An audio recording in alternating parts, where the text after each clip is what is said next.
Chapter 226. And Lin returned to his room to rest and swallowed a spirit blood pill before going to bed. This was an 8th grade spirit pill that could quickly heal injuries and replenish one's energy. Normally, such a precious pill would only be used in battle. Now he could slowly recover from his injuries and replenish his energy. The reason why Lin had swallowed this pill was because he was too rich. Wealth could only be used to its fullest potential, and Lin was very clear about this, and he definitely wouldn't mistreat himself. When he woke up the next day, he felt extremely refreshed and in high spirits. All of his previous injuries and exhaustion had been completely wiped away. Swallowing pills really does feel good. I'm almost addicted to it. And Lin stretched lazily and sighed with bliss. Big brother why don't you let me have some fun too, woof? Dabai protested in dissatisfaction. Dabai had already heard about how Lin Junjun had helped Lin become rich overnight, so he also wanted a piece of the pie.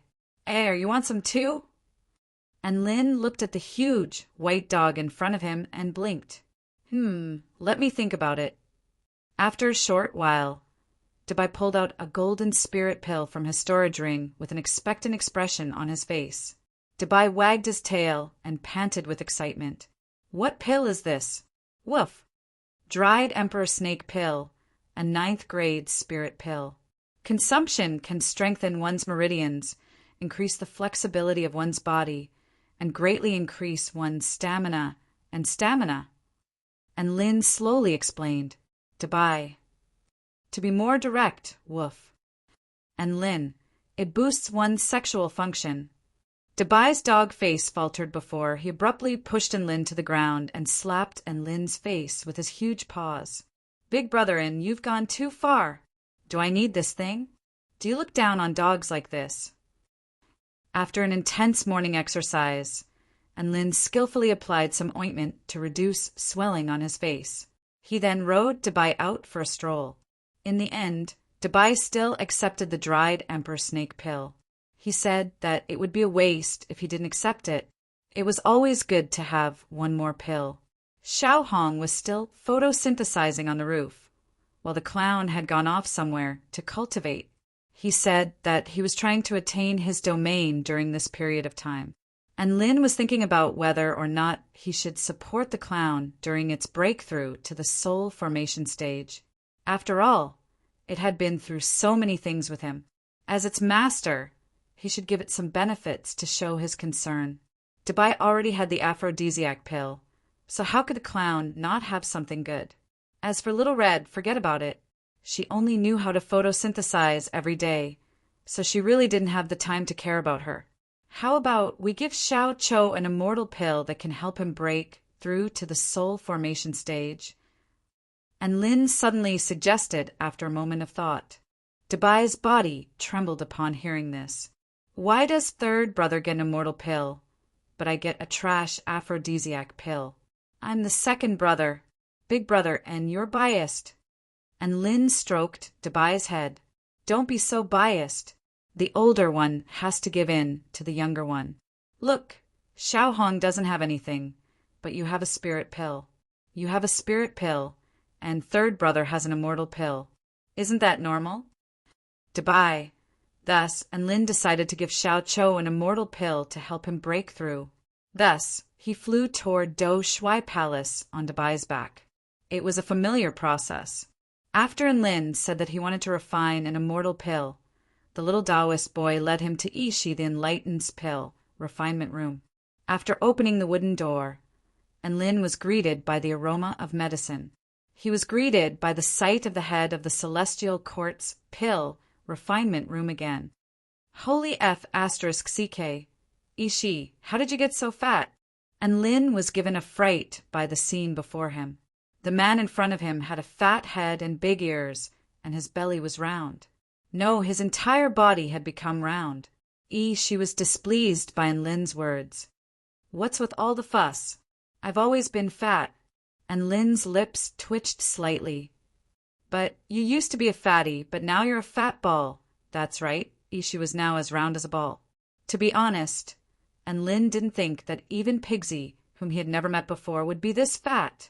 She was instantly displeased by Lin's words, and his entire body trembled with rage. A fat ball is a fat ball, he said angrily. This is only temporary. When I complete my transformation from quantitative to qualitative, the energy from my fat will make me stronger. Huh. And Lin blinked in confusion. He had no idea what she was talking about. As she spoke, he pulled out another pill from his storage ring. This pill glowed with a golden light, and faint energy fluctuations radiated from it, clearly indicating that it was no ordinary pill. She immediately popped the pill into his mouth and began chewing. His eyes narrowed, and an expression of bliss and intoxication appeared on his face. Humph, pills are the best. I feel like my entire body is filled with energy again. She clasped his hands behind his back and exclaimed loudly, Pills? And Lin's lips twitched slightly. Senior could it be that you've consumed pills to achieve this figure? She cocked his head to the side and gave Lin a gratified smile. There seemed to be a benevolent look in his eyes as he replied in a gentle voice, Mr. and Lin's guess is correct. I've already mastered the secret to consuming pills, and I'm not far from the final step. At the end of the day, this is all thanks to the inspiration you gave me. When I achieve my Tao, I'll definitely pay you a visit to thank you. And Lin was dumbstruck again. Did he really consume pills to achieve this figure? That's way too scary. Just how many pills did he consume? And he said that I was the one who gave him the inspiration? Don't push the blame onto me. I'm not going to take it. And Lin knew that he couldn't continue discussing this topic. He immediately changed the subject. Senior I'm here today to ask you to refine an immortal pill that can help me break through to the soul formation stage. Oh, how many do you want? Do you want to perform a chain of pills like last time? Shi's eyes lit up and he looked at Lin expectantly. If Lin were to demonstrate the quantitative change to the qualitative change, perhaps he would be able to attain new enlightenment. Thus, he was also starting to get excited, and Lin's face convulsed slightly. It's not me, it's one of my beast pets.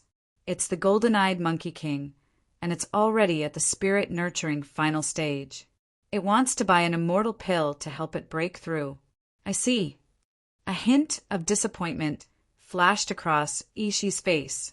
He pondered for a moment before continuing. Beasts still have to undergo a small lightning tribulation to break through from the spirit-nurturing stage to the soul formation stage. The golden-eyed Monkey King is an extremely intelligent beast, so the 7th grade immortal pill, the ancient divine pill, is more suitable for it. If it consumes this pill before transcending the tribulation, not only will it be protected during the tribulation, but it can also quickly stabilize its domain and slightly enhance its divine sense. Oh, and Lin nodded. He didn't know anything about pills anyway. He just had a lot of money. Then I'll take this ancient divine pill. After saying this, he pulled out a large piece of white paper and handed it to Ishi. There was a large U character on the paper. This was the check Lin Junjun had written when she was at her wit's end. This check could be exchanged for an immortal pill of the 6th grade or below. He also had an elixir coupon from Emperor Ziwei and an elixir coupon from the Tao Exchange Conference of the 4 Powers, both of which could be exchanged for immortal pills of the 6th grade or below.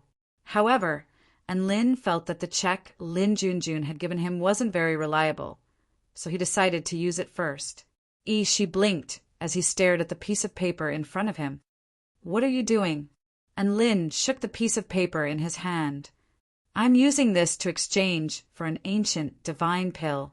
She faltered again, and his round face darkened. He looked at Lin with a baffled expression.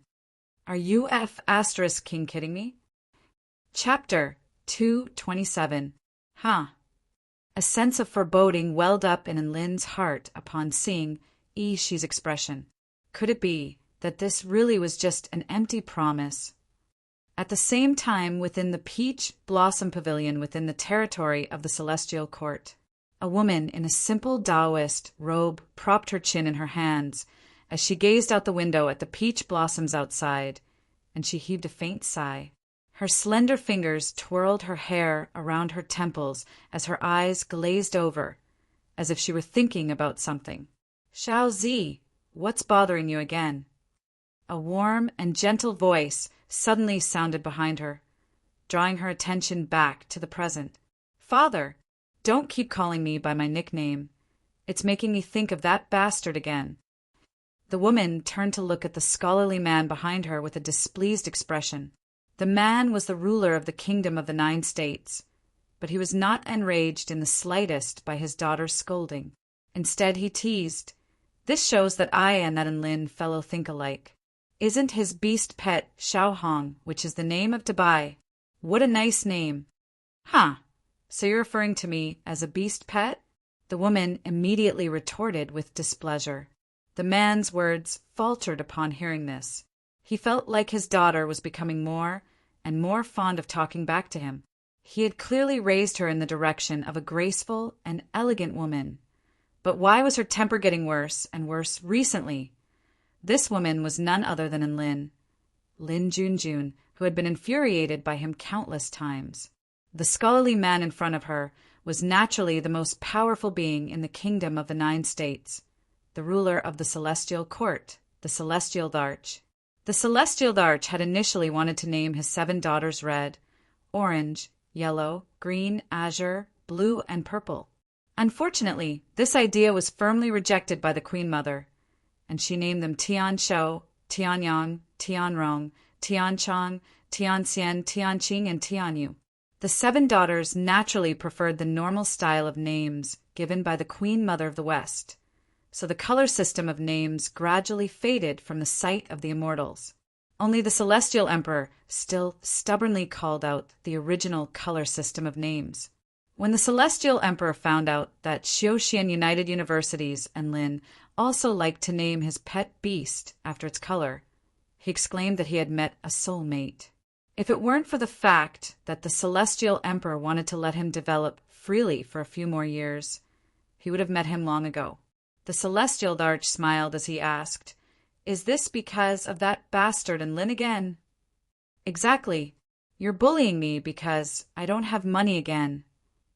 Lin Junjun pursed her lips in displeasure. The Heavenly Emperor became even happier when he heard this. "We should be happy about this. Being able to dig up so much information about Purple Star will play a huge role in the development of the Celestial Court. You and I both know that. This little friend, Lin, is truly a genius. We admire him more and more now." The Celestial Darch paused momentarily before continuing. "How about this? We should be able to extract another 500 vital stones from the Ingot Pavilion in a few days. Little Z, you can go find the God of Fortune and use that money to knock that little bastard out." Lin Junjun rolled her eyes. "Father, I'm not trying to discourage you, but even 1,000 vital stones may not be enough." "That much?" The Celestial Darch faltered slightly before exclaiming in surprise, "Tian, you had always been responsible for collecting information about Purple Star, and the Celestial Darch usually didn't ask about it. Only now did he realize just how much information an insignificant cultivator like Lin possessed." "Good, good." After a brief moment of silence, the Celestial Darch said, "This is the fortune of the Heavenly Court. Heroes really do emerge from the young. With this much information, we should be able to proceed to the 3rd step of the experiment, right?" A hint of a smile appeared on Lin Junjun's face as she nodded. "The 3rd step has already begun, and I was just about to report it to you." The Celestial Darch was feeling quite elated, and he laughed heartily. "This Lin is capable of doing many unexpected things. This is a manifestation of his strength as well as his luck. It's not a bad idea for you to interact with him more. Little Z." Lin Junjun naturally understood what her father was implying, and a blush instantly appeared on her face. Just as she was about to reply, she discovered that the voice transmission talisman in her storage ring suddenly flashed. She pulled out her voice transmission talisman to contact E. She then lightened. Why is she the enlightened looking for me? She was a little confused, but she still chose to accept the call. A voice sounded from the other side of the voice transmission talisman, but it was not she's voice. Instead, it was a voice that had left a deep impression on her. Hey, Lin Junjun, you've gone too far. What are you trying to do by giving me a blank check? The voice on the other end belonged to none other than Lin, and he was clearly in a very foul mood as he immediately lashed out at Lin Junjun. Lin Junjun was given a fright, but she was quite quick-witted and quickly figured out what was going on. Do you want to exchange for an immortal pill now? That's right. How can you bully an honest person like this? Aren't you afraid of retribution for doing this? Do you think you can bully people like us just because you have a good father? Exchanging an immortal pill for a dozen or so talismans is already a bargain for you, but it's still king fake. Doesn't your conscience hurt? And Lin was still spewing verbal abuse to vent his displeasure. It didn't feel good to be looked at like an idiot by Shi. He really felt like he had been tricked by Tianyu, but he couldn't really do anything to Tianyu, so he could only use his words to try and make Tianyu realize her conscience. Ahem. Little Z, did you really do this? The Celestial Arch looked at Lin Junjun with a curious expression after hearing the voice transmission talisman. Lin Junjun's chest constricted. At this moment, she really wanted to hang up the voice transmission talisman. That's right. She hadn't told Ishi in advance when she wrote the U message for Lin. That was because after she returned to the Do Shui Palace, she suddenly had an idea. She wanted to prank this man who had bullied her in the past and make him dumbfounded at the Do Shui Palace. After that, she would just tell Ishi about it. Initially, this wasn't a problem, but now that her father had overheard everything, the nature of the situation was completely different. How was she going to explain this to her father? She wasn't the type to make empty promises, but the truth was right before her eyes. Even if she explained that she wanted to prank Lin first, that would still be an act of abusing her position to avenge a personal grudge, and Lin's enraged voice continued to ring out from the voice transmission talisman. Lin Junjun's body trembled slightly, and her face was bright red. She was on the verge of tears from Lin's words. It's him again. It's him again. He only knows how to bully me. The Celestial Arch could roughly guess what was going on from Lin Junjun's expression. He patted her shoulder and shook his head with a smile. You two are destined to be enemies. The Celestial Arch didn't mind Lin Junjun doing this. However, Lin Junjun had always been a shy girl, and now that he had discovered this, she felt a little embarrassed, which was why she was in such a difficult situation. You take care of this yourself and pacify this little star's rage, haha. The Celestial Arch knew that his presence here would only make things more difficult for his daughter, so he took the initiative to leave.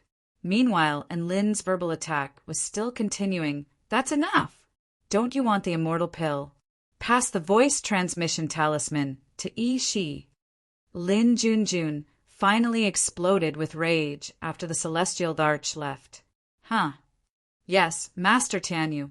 After a brief silence, the man realized that his verbal attack had finally worked, and he excitedly passed the voice transmission talisman to Shi. Lin Junjun made all sorts of explanations and promises to Shi with a cold expression before settling the matter. She hung up the voice transmission talisman in a huff, and her chest rose and fell slightly as she harumphed lightly. The image of that man laughing heartily appeared in her mind again, and she involuntarily clenched her fists. And Lin, I'll remember this. Chapter 228. Under Lin Junjun's instructions, Ishi refined an ancient divine pill for Lin, and Lin took the immortal pill and left on Dabai's back in satisfaction. Xiao Cho was cultivating on the full moon mountain, and Lin personally delivered the ancient divine pill to him. Xiao Cho was so touched that he started sobbing uncontrollably. Cultivate well. I won't disturb you any more. And Lin waved his hand and left. Yes, I'll definitely work hard to become stronger and follow Big Brother and forever. Xiao Chao's light bulb-like eyes shimmered with tears as he spoke with excitement and determination. The Tao Exchange Conference of the Four Powers had concluded, and the representatives of the other three powers were all on their way back. And Lin had nothing better to do, so he took the initiative to bid farewell to some of the representatives. August, Shirley, and the others were still as dazzling as ever. This group of idols was the first group that Lin chose to bid farewell to. There was no other reason than that Dabai liked them. Before leaving, Shirley told Lin something mysterious like, "See you in 3 years," and that she had a surprise for him. And Lin was quite perplexed by this. After saying goodbye to Lin, the beautiful angel smiled and waved goodbye to Lin. And Lin scratched his head and didn't think too much about it. He continued to bid farewell to the other representatives on Dabai's back. They met up with the monks of the Buddhist kingdom and asked Qingji about the battling Buddha's recent situation. Qingji sighed with resignation at the mention of this Buddha. He told them that the battling Buddha was doing very well in the Buddhist kingdom and was looking for people to spar with. Everyone had already admitted that he was bad ***, but he still had no intention of stopping. And Lin was a little surprised to hear this. The battling Buddha had already become a Buddha, but he still wasn't willing to settle down. Recently, he seemed to have gone to the void spirit realm to stir up trouble again. It would be quite difficult for Xiao Cho to meet his idol, and Lin knew that if he went to the Buddhist kingdom, it would be much easier to establish a connection with Qingji and the others. Thus, he warmly chatted with Qingji and the others for a long time. Before he left, he even gave them a few emperor snake pills to express his appreciation. Qingji and the others accepted the impotence pills with dark expressions. Then they bade Lin and Dabai farewell. In the end, Lin and Dabai went to the Hall of Creation's aircraft carrier to take a look at Hong Do, who had a rock-solid heart. Hong Do had clearly not been well these past 2 days, and the red flames on his chest were quite dim. After Lin and Dabai saw Hong Do, they laughed heartily as they left. Hong Do is number 1 in the world. Hong Do's chest rose and fell violently, and he felt like he was about to have an asthma attack. However, after seeing Huang Shan's cold gaze, the flames in Hong Do's chest immediately died down. The lively Tao Exchange Conference of the Four Powers came to an end, and all the representatives left. And Lin's school life returned to normal. Cultivating to become an immortal was not an interesting thing. Cultivating day after day was the main point. During the day, Lin systematically studied and practiced the basic knowledge of immortal cultivation. At night, he persisted in refining his core and body. His days were quite fulfilling. Unknowingly, half a year had passed. His second year of university had also come to an end. Many things had happened in the past year. Apart from the Tao Exchange Conference of the Four Powers, the annual free-for-all battle was worth mentioning. During the free-for-all battle, Lin didn't use any cheats. He only relied on his own strength to obtain the 8th place on the heaven list. He didn't even use the origin energy of the netherworld, which was difficult to control. In any case, he was already so famous, so there was no need for him to go all out. No one was more aggrieved than Wang Xuanzhan. He had clearly obtained first place through his own strength, but in the eyes of tens of thousands of students, he would always be number 2. If it wasn't for the fact that God didn't have the heart to compete, Senior Wang wouldn't have obtained first place. This wasn't to say that the students looked down on Wang Xuanzhan. It was just that Lin's legendary feats were too deeply ingrained in their hearts. Thus, when Lin lost to Wang Xuanzhan, they felt that there was nothing for Wang Xuanzhan to be proud of. Wang Xuanzhan wasn't proud of this at all. Even during his battle with Lin, he was still on tenterhooks. He had already decided that if Lin pointed a finger at him, he would immediately turn tail and run. Thankfully, Lin had been using a sword this entire time. Thus, he was able to beat Lin to the ground after being slashed by the wind sword once or twice. Su Qianyin and Xian Yuancheng also achieved good results in the free-for-all battle. They were ranked 4th and 5th on the heaven roll, respectively. Aside from that, there were a few people that Lin was more concerned about. For example, Lu Qianhuan was still ranked 2nd on the heaven roll. Su Xiaolan was ranked 10th, Yao Mingxi was ranked 18th, and Yao Xiu was ranked 36th. His old teammates, Luo Ziping and Miao Tian, were also ranked in the top 50.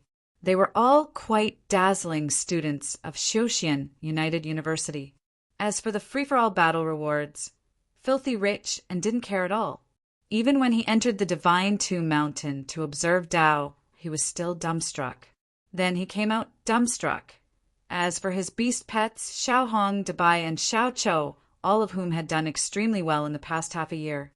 After receiving Lin's immortal pill as a present, Xiao Chou became even more determined. He would go into the mountains whenever he had nothing to do and really managed to attain the embryonic form of his domain. It was a fearsome domain of black flames. After learning of this, Lin would often boast to others that he had a half-step soul formation stage beast pet. During this half a year, Dabai had also broken through to spirit nurturing intermediate stage. Even Xiao Hong, who did nothing but photosynthesize every day, broke through to the spirit nurturing intermediate stage on a sunny afternoon while singing the divine photosynthesis song, The Big Windmill Spins Around. Only their master was still making no progress. He was the one with the lowest cultivation base. It wasn't that Lin's aptitude wasn't good. Rather, it was that his beast pets all seemed to have nature-defying aptitudes, putting a lot of pressure on their master. During this period of time, Su Xiaolan had also broken through to spirit-nurturing intermediate stage. And Lin would be lying if he said he wasn't panicking at the speed at which these prodigies were progressing. However, it seemed like the only thing he could do was cultivate diligently and improve every day. One day, he even went to ask Su Xiaolan how he could gauge his cultivation progress. Then, Su Xiaolan told him to look at the roots of the spirit root in his sea of vital energy, the color, and the flexibility of the spirit root when channeling spiritual energy. After a brief stupor, he came to a sudden realization. He and Su Xiaolan were no longer the same type of cultivator. He was condensing a beast core, and Lin had no choice but to ask his beast pets for guidance. He gathered all of his beast pets together to discuss a cultivation plan. Then the unanimous reply was, "There's no point in looking at it. You'll improve your cultivation base as you cultivate. Don't think too much, Master. Even if your cultivation base can improve, we won't abandon you." After hearing this, tears streamed down Lin's face as he silently went back to cultivating. Time flew by and a year passed by. It was once again the end of the semester. Chapter 229. The Maple City of the Blackstone Prefecture of the Heavenly River State had become extremely quiet, with the occasional wisp of black mist rising into the air and the faint scent of blood wafting through the air. There was no one on the streets, and it was very clean. Occasionally there would be severed limbs, but they were quickly swallowed up by the crawling black shadows. The only thing that remained was a dark red bloodstain on the ground. The entire city was actually a dead city. The surroundings were deathly silent and devoid of any signs of life. However, the sound of fighting suddenly erupted from a corner of the Maple City. The black shadow crawled toward the man in front of it and opened its mouth, which was even larger than a human. Hundreds of sharp teeth squirmed in its mouth as a putrid stench wafted through the air. It was trying to swallow the man in one gulp. The burly middle-aged man swung his sword with all his might, and a white sword intent swept forth, repelling the black shadow. This black shadow was a huge black ant over 10 feet in length, with black liquid gushing from its head. After it was sent flying by the sword intent, 3 more huge ants emerged and pounced toward the man. The man pushed aside the frail woman behind him and roared, "Susu, run! Go to the Heavenly Cloud Palace." "Father." The woman's eyes were red and her body trembled as she gritted her teeth and retreated. She knew that if she didn't run now, she wouldn't have another chance. "You have to stay alive and come find me."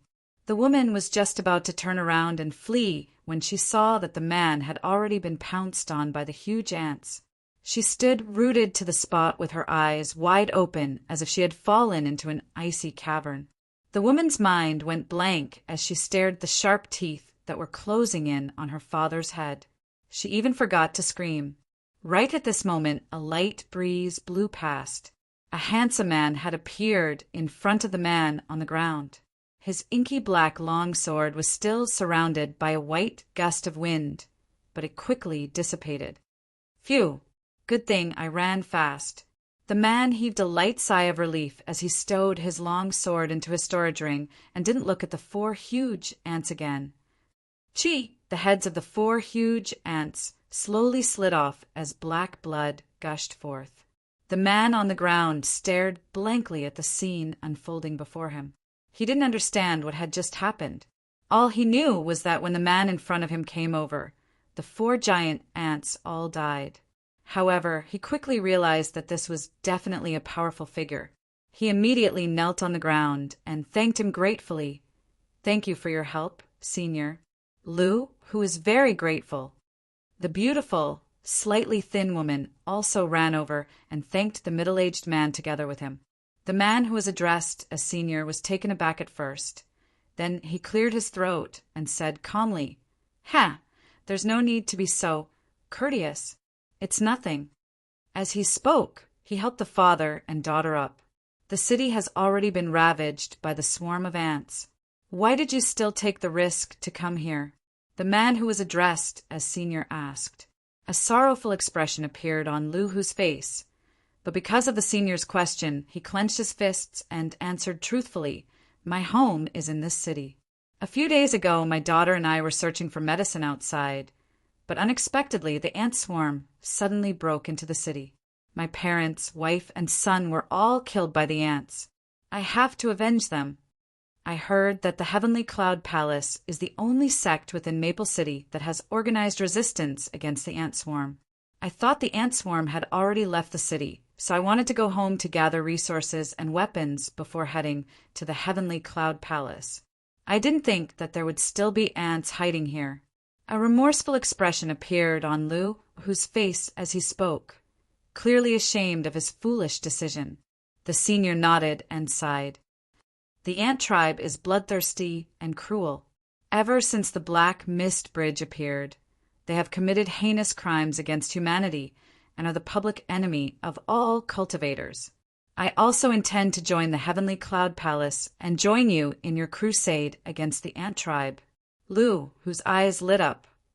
"Would you like to come with us, Senior?" If they had a powerful Senior accompanying them, their journey to the Heavenly Cloud Palace would be much safer. The Senior nodded with a smile. "But I don't know the way, so please lead the way." "No problem." Lu Hu nodded. "May I ask your name, Senior?" "My name is Enlin." "Oh, Senior Enlin. The Heavenly Cloud Palace is to the southwest of Maple City, about 10 kilometers from here." "That's fine, let's go." Thus, Enlin, who had been addressed as a Senior for the first time, embarked on the journey to the Heavenly Cloud Palace with Lu Hu and Lu Susu. Ever since the black mist rose up from the abyss of evil and formed the Black Mist Bridge, the ant tribe had rushed toward the Kingdom of the 9 States in a frenzy. Over 80 cities in the Heavenly River State had already fallen to the ant tribe. Wherever the ant tribe passed, not even a blade of grass would grow. They were truly vicious creatures that devoured humans without spitting out their bones. It was because of this ant tribe disaster that Enlin and the others' end-of-year examination was completely different. The Heavenly Cloud Palace of Maple City had already sent out a message inviting cultivators from all over the world to defend against the ant tribe and to protect the refugees fleeing from the city. And Lin inquired about the Heavenly Cloud Palace along the way. Lu, who had always admired the Heavenly Cloud Palace, so he had learned a lot of information about it. For example, the palace leader of the Heavenly Cloud Palace, Chun Tianyang, was a mighty figure of the spirit-nurturing final stage. Grand Elder Chen Yen was a mighty figure who had already reached the threshold of the immortal state. There was also a divine flower in the palace that possessed unfathomable power, and Lin listened to Lu Hu's words and nodded occasionally. Lu Susu glanced at the handsome senior beside her from time to time before blushing slightly and averting her gaze elsewhere. No one knew what she was thinking about. After a while, the young girl seemed to have mustered up her courage and initiated a conversation. "Senior and Lin, are these adorable puppies and adorable monkeys your pets?" And Lin faltered slightly upon hearing this. Then he looked at Minnie Bai, who was following behind him, as well as Xiao Chou, who was lying on his shoulder. He stroked his chin in silence. Adorable monkeys? This young girl is blind at such a young age? He obviously wasn't going to say what he was thinking.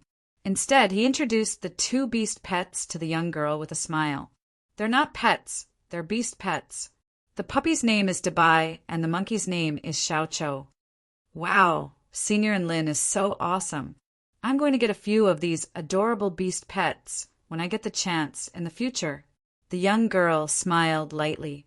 Even though she had a frail figure, her smile was extremely pure and beautiful. Xiao Chou blushed upon hearing Lu Susu's compliment and scratched his fur in embarrassment.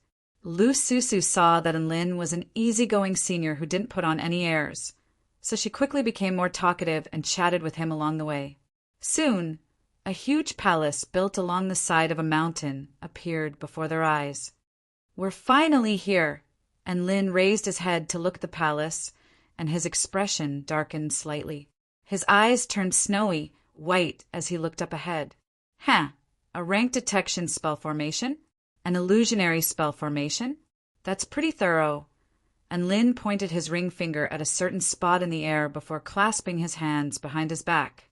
Soon, everyone arrived at the entrance, and Lin informed the guard of their purpose, and the guard took out a blue mirror to examine himself, then glanced at Lin and the others before speaking in a respectful tone. "Fellow cultivators, please come in. I'll take you to see the palace leader."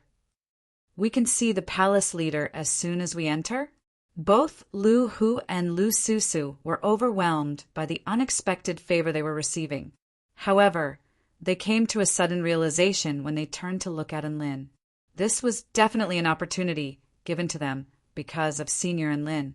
And Lin nodded with an indifferent expression before following the guard forward.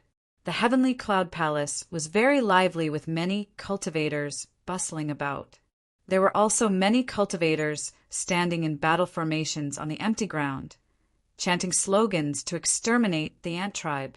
Lu Hu and Lu Susu were extremely excited to hear this, and Lin walked forward with a calm expression on his face, but the cold intent in his heart grew colder and colder. Chapter 230. Palace Leader, we've got some good nourishment this time. There's a 10th stage Dao body. A black-robed man with a protruding mouth and monkey-like cheeks whispered to the white-robed man sitting on the high seat. The white-robed man was none other than the palace master of the Heavenly Cloud Palace, Qin Tianyang.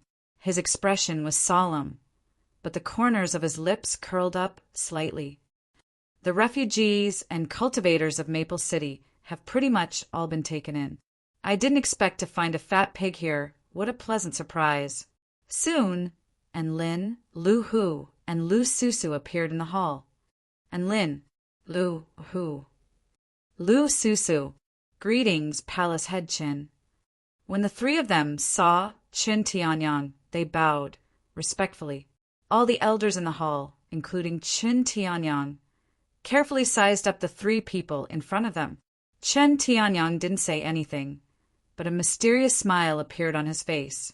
His gaze swept across Lin and Lu Hu, and finally moved on to Lu Susu. Lu Susu felt a little uncomfortable being stared at, but she didn't dare to make a sound in front of a high and mighty figure. She could only lower her head slightly. "Hee, I didn't expect that not only did a fat pig come, but also a beautiful flower." Qin Tianyang narrowed his eyes, and the smile on his face grew wider as he slowly opened his mouth to speak. Lu Hu and Lu Susu were at a loss for words upon hearing Qin Tianyang's words. They stared at the man in front of them with a bewildered expression. Qin Tianyang nodded with a satisfied expression and issued a clear command. Lu Susu can provide me with some entertainment first. As for the other two pigs, you can use them as nourishment. This time, Lu Hu and Lu Susu finally came to their senses. They stared at the man in front of them in disbelief as a chill ran down their spines. Palace Head Chin, what are you planning to do to us? Didn't you say you wanted to recruit cultivators to fight against the ant tribe?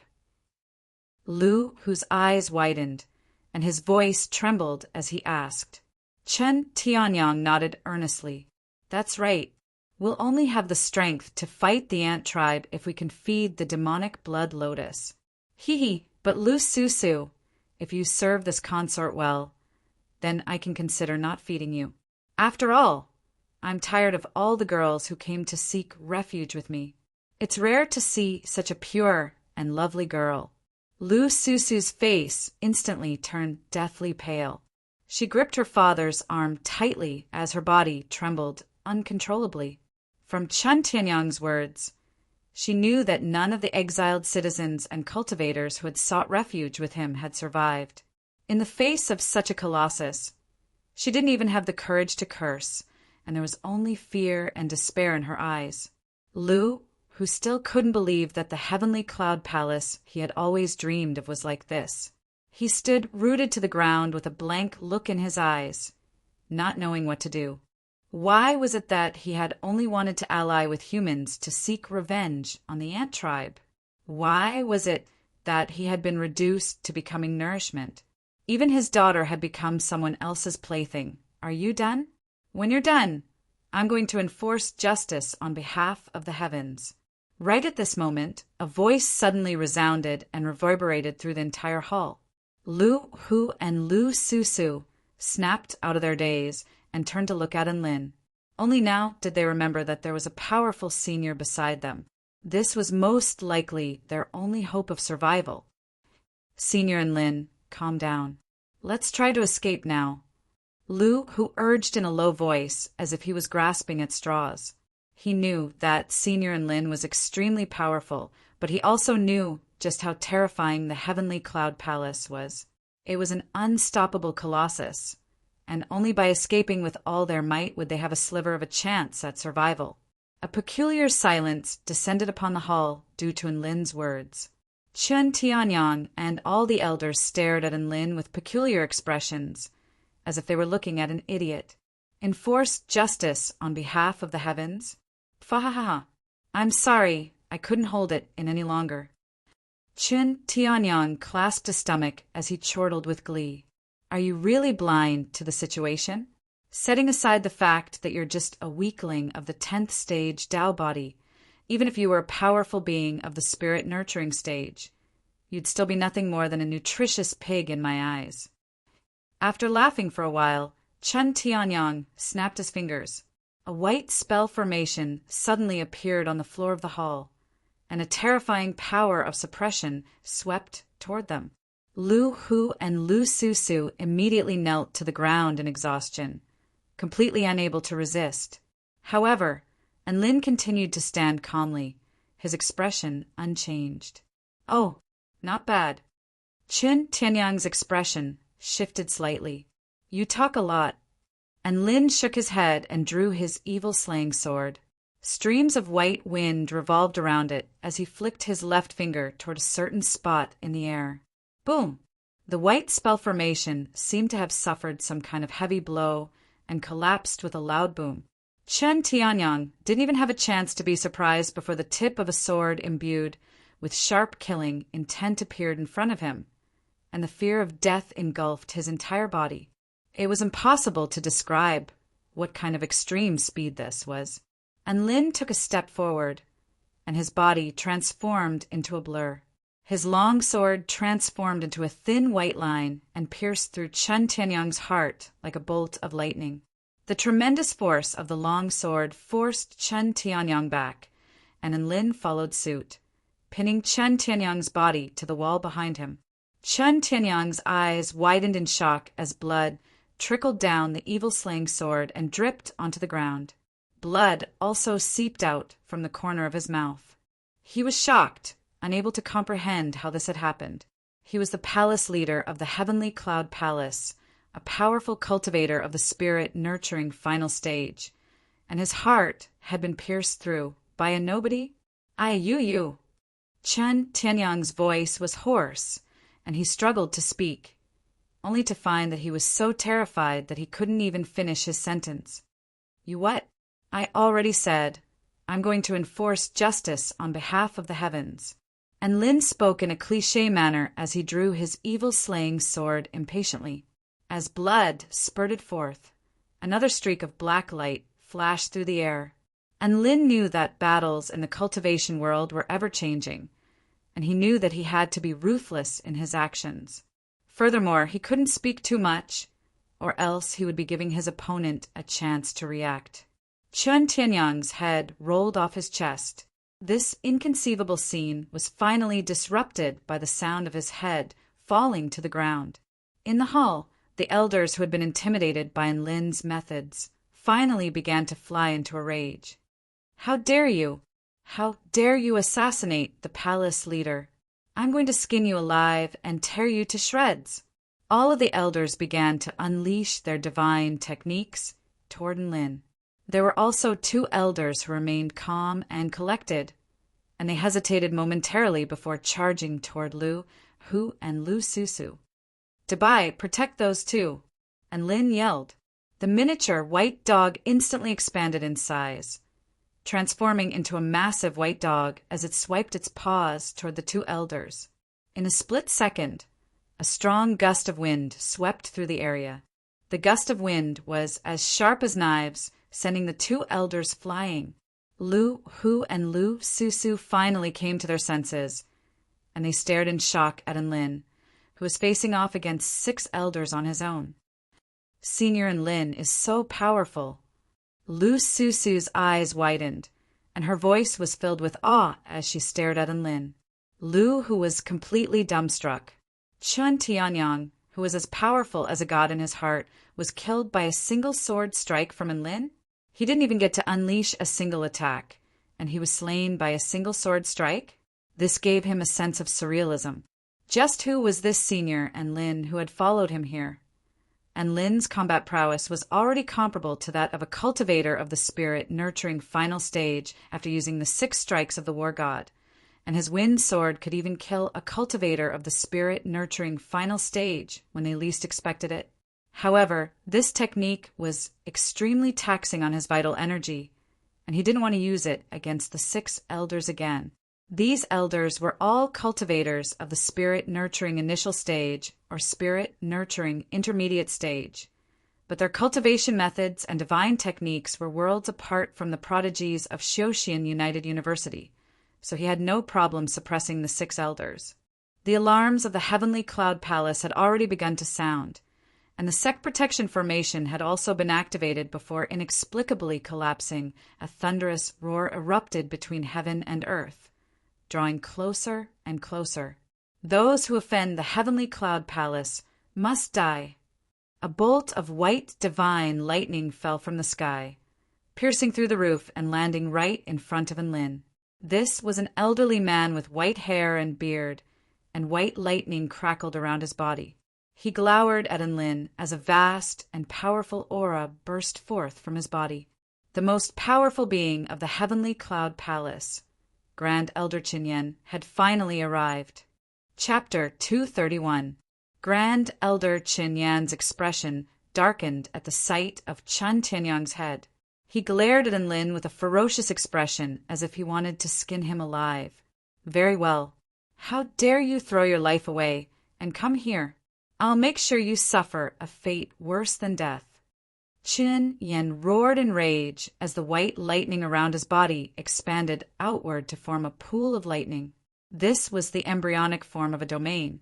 The Grand Elder was already a half-step soul formation stage cultivator, and Lin looked at the domain before him with an indifferent expression and shook his head slightly.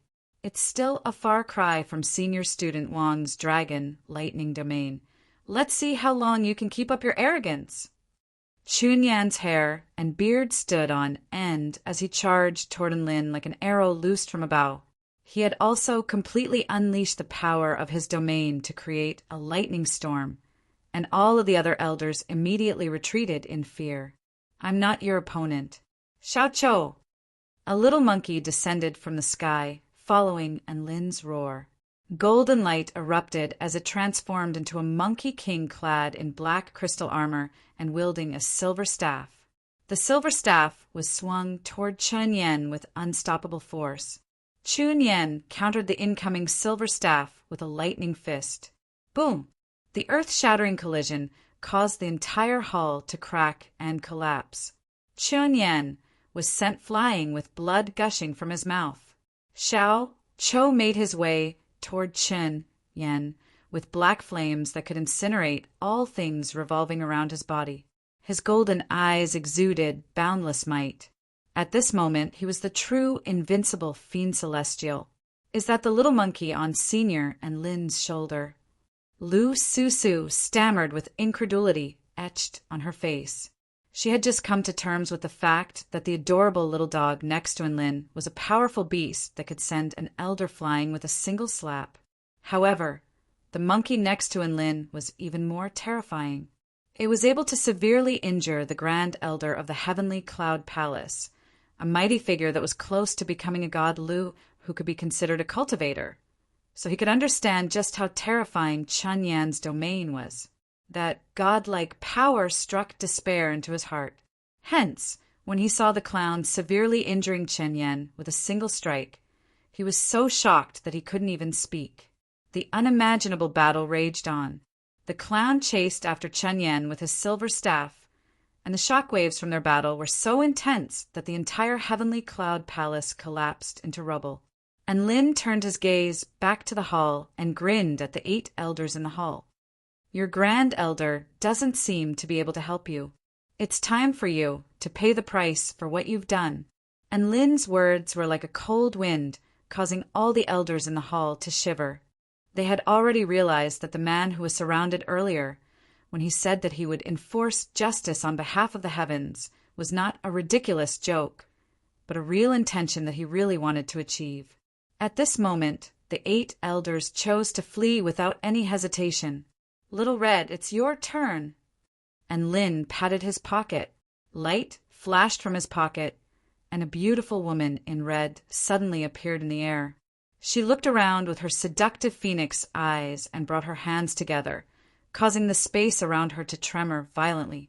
Mirror combination, 100-flower mirror. A crisp, seductive voice sounded, and tens of thousands of mirrors bloomed like 100 flowers. They suddenly enveloped the surrounding space, forming a massive cube that trapped the 8 elders within. The elders attacked the mirrors with all their might in an attempt to break out of the encirclement, but the mirror was like the toughest barrier, showing no signs of cracking under the bombardment of powerful immortal spells. "I'll leave the rest to you." And Lin made his way to Lu Hu and Lu Susu's side before speaking to Little Red. Little Red nodded obediently. She waved a hand, and another round mirror surrounded Enlin and the others. Immediately afterward, she spread her hands open and yelled in her sweet voice, "Let me destroy you in the name of the sun." Instantly, a blinding light erupted from her body. The golden light transformed into waves of light imbued with the power of the purest yang, which hurtled toward the 6 elders. There were also countless streaks of golden light that shot forth in all directions. After being reflected countless times by the mirrors, they formed an unavoidable wave of light. In the blink of an eye, the entire space was engulfed by boundless light and heat. The 100-flower mirror was withdrawn, and a massive ball of light exploded forth, creating a ghastly hole in the Heavenly Cloud Palace like a miniature sun. As for the 8 elders, they had already been reduced to nothingness by this terrifying attack. Little Red floated down into Enlin's arms in a feeble manner, and Lin held her soft and sexy body in his arms, and her fragrant scent wafted into his nostrils. However, she didn't even get a chance to enjoy this before she transformed back into a little red flower again, and her crimson head hung low in exhaustion. Little Red was already at the spirit-nurturing intermediate stage now, although she wouldn't fall into a deep slumber again after using that technique. She would still be exhausted for a period of time. And Lin looked at the little red flower in his hand and sighed lightly before putting her into his pocket. He then leaped onto his brick and flew Lu Susu away from the crumbling, heavenly cloud palace. Lu Susu had already recovered slightly at this moment, and she looked at Enlin with a hint of respect and curiosity in her bright eyes. Senior Enlin, is that beautiful big sister just then a vegetable? A vegetable? And Lin's lips twitched slightly. After a moment, he nodded with a serious expression. That's right. She's the legendary vegetable. Little Red had nothing to do but photosynthesize all day long, so she was even more lazy than a vegetable. That's right. Lu Susu nodded with excitement as she stared at Enlin with stars in her eyes. She had never seen such a powerful person, nor had she ever seen such a powerful beast pet and vegetable. In contrast to Lu Susu's fervor and reverence, Lu, who was extremely respectful toward Enlin, and he even used his eyes to signal for his daughter to restrain herself. A mighty figure of this caliber definitely couldn't be disrespectful to him. The three of them flew out of the heavenly cloud palace, but Lu Susu could see that the cultivators down below were still practicing their formation in an orderly manner. My God, such an intense battle has just taken place, but why are they completely unaffected? Lu Susu asked with a perplexed expression. This is just an illusion used to deceive outsiders. And Lin smiled and flicked his finger, sending a streak of energy piercing through the air like a flying sword. As vital energy surged, the scene before them suddenly dissipated like clouds and mist, revealing the true nature of the scene. After getting a clear view of the scene down below, not only Lu Hu and Lu Susu, but even Dabai drew a sharp intake of breath. This was a barren and desolate land with tens of thousands of bones piled up into mountains. There were a total of 9 small mountains of human bones, all of which exuded a sinister aura of death. At the peak of the mountain of bones was a black badge that was glowing with a peculiar light. Sacrificing thousands of humans to refine the demon blood lotus is the sin of the Yuntian palace. And Lin looked down at the piles of bones and said softly, How could this be? Lu, whose lips trembled as he stammered, How could the largest cultivation sect in Maple City be like this? And Lin wore a solemn expression. Perhaps they weren't like this before, but ever since the Ant Queen descended upon the heavenly river state. The higher-ups of the heavenly cloud palace had already been bewitched and turned into evil cultivators. Not only did the people from Maple City come to join us, but many of the disciples from heavenly cloud palace also became nourishment for the demonic blood lotus. Boom! Another loud noise came from not far away. Qin Yan's body trembled as he lay on the ground. His bones had been shattered, and his yuan qi was nearly exhausted.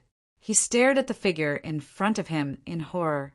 In front of him, the Monkey King, whose entire body was enveloped in monstrous black flames, was walking towards him step by step with an aura of nirvanic extinction.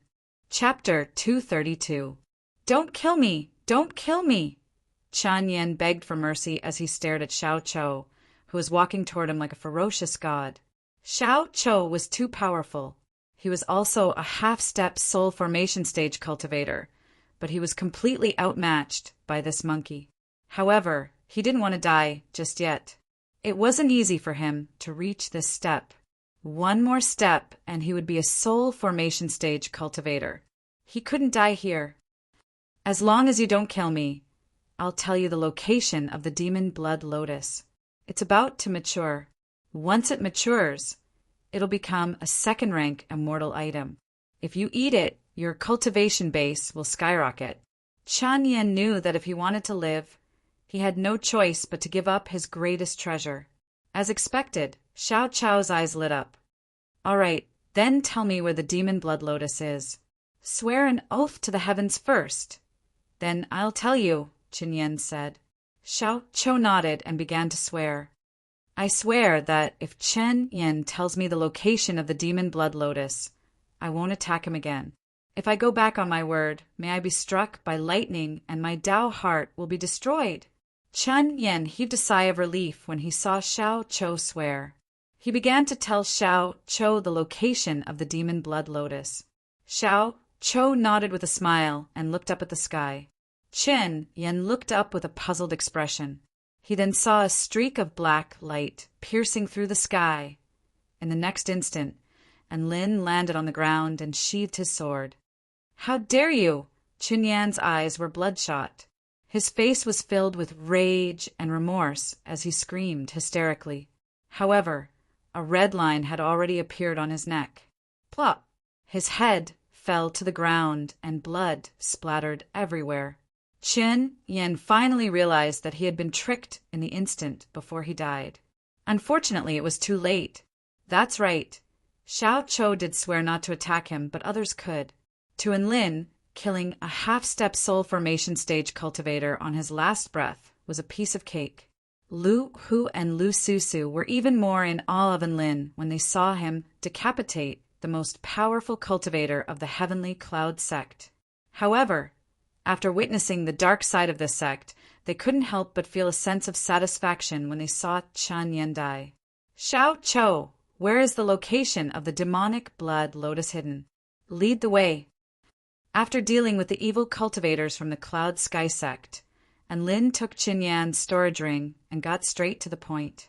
His main objective for coming here was the demonic blood lotus, which was crucial to the Ant Queen's decapitation mission.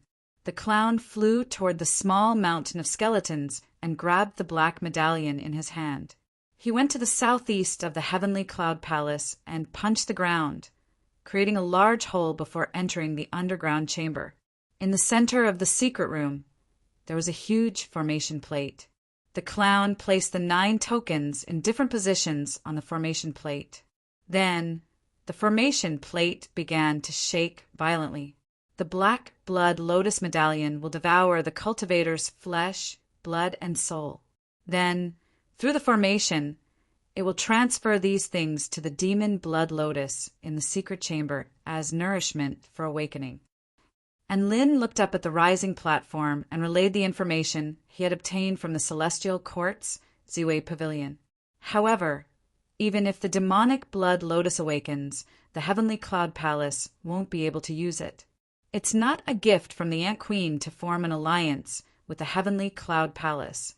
Instead, the Ant Queen hired people from the Heavenly Cloud Palace as gardeners in order to nurture the flower.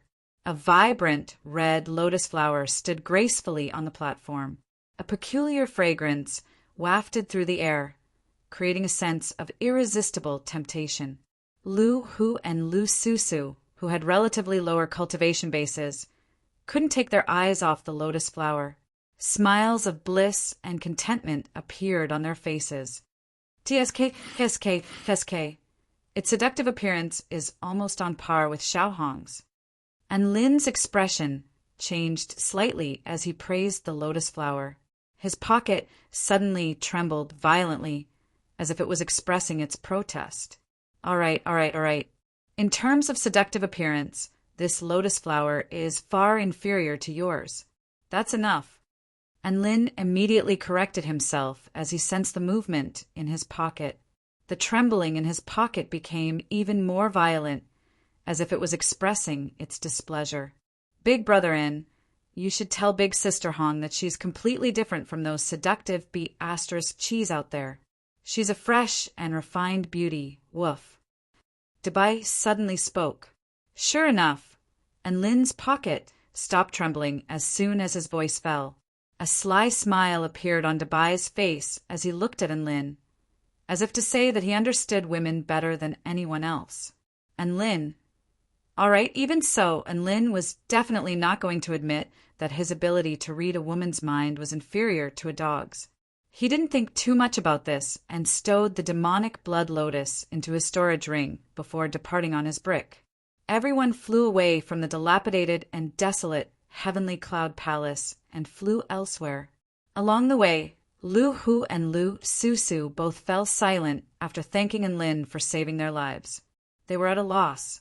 Their family members had been killed by the ant tribe, and they wanted to participate in the sex crusade against the ant tribe. However, they were at a complete loss for what to do after encountering the heavenly cloud palace. I'm sorry. In order to find the location of the heavenly cloud palace, I used you guys and put you in danger, and Lin suddenly said. Lu Hu and Lu Susu both faltered slightly upon hearing this. They didn't think that Enlin would apologize for something like this. Please don't say that, Senior Enlin. If it weren't for you, my daughter and I would have died to the ant tribe a long time ago. Furthermore, my daughter and I are extremely honored to be able to help you eradicate these evil cultivators. Lu Hu replied in an extremely respectful manner. These words were indeed from the bottom of his heart. The ant tribe was wreaking havoc on the entire Heavenly River state, but there were still sects that were willing to cooperate with the Ant Queen. To be able to play a role in the process of eradicating such a scourge, they were actually quite happy in their hearts, and Lin nodded sheepishly before asking, Then, do you still plan on participating in the resistance against the ant tribe? It's organized by the Wen Valley Immortal Sect of the Heavenly River State. Wen Valley Immortal Sect. Lu, whose eyes widened. Isn't that the #1 immortal sect in our Black Rock state? That's right. I'm acquainted with an elder of that immortal sect. A reminiscent expression appeared on Enlin's face. He couldn't help but think of the woman who had once wandered the darkness. So, do you want to go there? If you want to go, I can take you there, Enlin continued. The two of them didn't think too much about it after hearing that they still had a chance to participate in the resistance against the ant tribe. And Lin didn't say anything else as he carried the father and daughter duo toward the abyss of evil. The border of the abyss of evil was where the resistance against the ant tribe was located. Chapter 233. The abyss of evil was like a massive scar on the Tai Chu continent. It stretched for over 500 kilometers and was like a natural barrier that separated the kingdom of the 9 states from the realm of white sand. However, everything had changed in the past few days. A steady stream of black mist suddenly rose up from the depths of the abyss and formed bridges. Even if these bridges were destroyed, the black mist would immediately reform. This bridge of black mist allowed the two tribes to be connected for the first time. The ant tribe seemed to have planned this as they formed wave after wave of huge ants that swept toward the kingdom of the 9 states. Apart from soil, they would eat anything. Everywhere they passed by was truly barren, completely turning into a barren land with nothing at all. In just a few days, over 80 cities in the Heavenly River State had fallen and tens of millions of humans had died to the ants. In response to this ant tribe disaster, the Zhangchong Heavenly Monarch of the Celestial Court immediately led 20,000 heavenly soldiers to the realm of white sand in an attempt to quell the ant tribe disaster.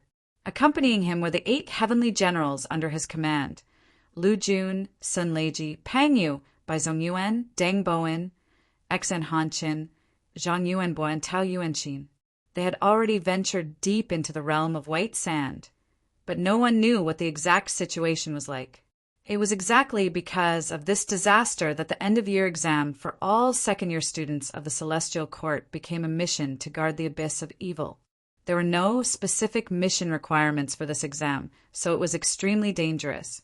Even though every class had a homeroom teacher leading the team, there were still many cases of students dying.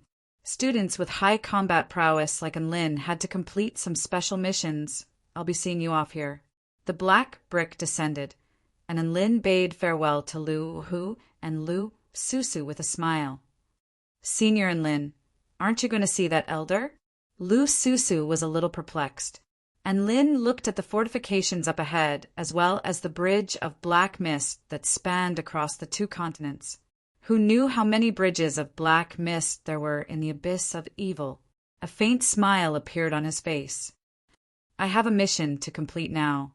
So, let's catch up after this battle. Then Senior and Lin, will we have a chance to meet again? Lu Susu lowered her head and asked timidly and dejectedly. It was not easy for a young lady to hide her thoughts. At this moment, Even a careless person like Lin could sense the reluctance in the young lady's heart. Of course we'll see each other again. I have a large sword here for you to protect yourself with. And Lin pulled out a shiny golden longsword from his storage ring and handed it to Lu Susu. Lu Susu clearly didn't expect Lin to give her a weapon before leaving.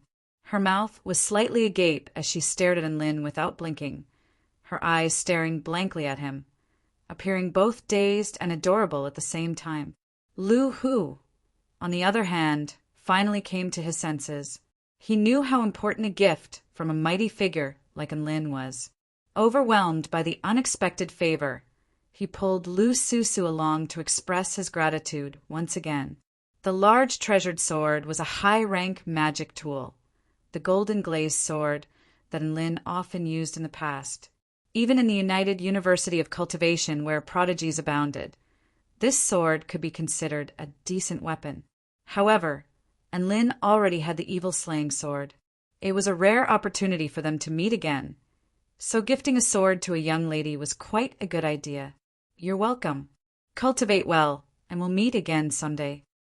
And Lin patted Lu Susu's head and gave her a head pat. Lu Susu didn't resist. Instead, she lowered her head slightly and nodded with a blush on her face. And Lin flew into the air atop his brick, disappearing into the clouds right before Lu Susu and Lu Hu's eyes. Soon, Lin rode on Dubai again, and the warm and fuzzy feeling on its back made him feel much more at ease. As expected, dog kinesis flight is the best. Sword kinesis flight and brick kinesis flight can all piss off.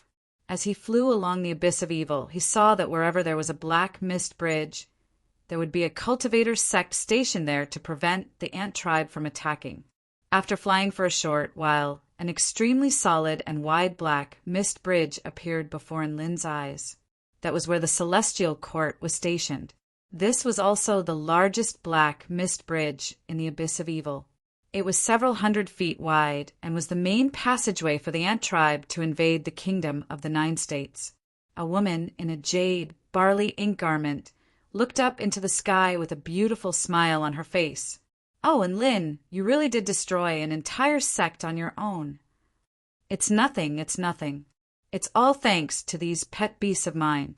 I was only responsible for slaying the palace leader and grand elder of the heavenly cloud palace. And Lin replied with a humble expression. Xiao Cho, Dubai Xiaohong shuddered. All of the beast pets developed a new understanding of how thick-skinned their master was. Su Xiaolan covered her mouth and chuckled lightly, but she quickly got down to business. The remaining ant tribe in the Heavenly River State has basically been wiped out, but the second wave of the ant tribe is about to arrive. This wave will definitely be much more ferocious than the first wave. And Lin nodded. I'll bring the demonic blood lotus to the homeroom teacher right away. The first 50 classes of second-year students of Xiaoxian United University from the Celestial Court were responsible for guarding the Black Mist Bridge, while the remaining 50 classes were responsible for wiping out the remaining ant tribe in the Heavenly River State. A huge golden city wall stretched across the Black Mist Bridge, forming the most important barrier against the ant tribe. Thousands of students only had to stand on the city wall and unleash their immortal spells. This was similar to the situation when Lin and the others fought against the beast tide. However, none of the students would be stupid enough to run down the city wall. If they did, they would definitely be devoured by the ant tribe. Homeroom teacher, I brought the demonic blood lotus you wanted, and Lin said as he looked at the white-robed man standing guard at the end of the bridge. The flying sword god turned around and looked at the alluring lotus in Lin's hand. A look of approval appeared on his face as he nodded with a smile. Student Lin, you've done very well this time. Now that we've collected all 5 items, we can proceed to the next stage. Dark snake grass, nightmare snow bamboo, wind crow, divine hellion bead, and demonic blood lotus. The 5 items exuding mysterious energy, fluctuations were placed on the ground by the flying sword god one by one. A white spell formation appeared on the ground and began to operate. The spiritual energy of heaven and earth surged violently, forming a cyclone that surged into the spell formation. This spell formation was the chi-tracking spell formation. However, the one setting up this spell formation was the flying sword god, so the energy fluctuations of the spell formation were even more mysterious. As the vital energy surged, a white butterfly fluttered out from the spell formation and landed on the flying sword god's hand. Behind the flying sword god, 9 soul formation stage cultivators and 100 spirit nurturing stage cultivators had gathered. The atmosphere was cold and tense. Among them were Earth Immortal Ming Yuan, whom Lin was familiar with, Madagascar, Xin Yuan Cheng, Su Xiaolan, Su Qianyin, and many others. There were also many unfamiliar faces. They were all elites of the university, or the Celestial Court Executive Department. Sword Immortaling Xiao looked around at everyone who was ready to strike. He chuckled and said, "Operation Decapitation begins now. Let's go! Kill the Ant Queen!" Chapter 234. The white butterfly flew toward a certain direction in the realm of white sand. Behind it were 10 soul formation stage cultivators and 100 spirit nurturing stage cultivators.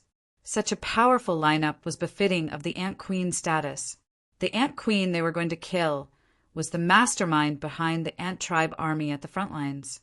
It was also the mother of the Ant Tribe. Apparently it was extremely powerful and had extremely powerful guards under its command.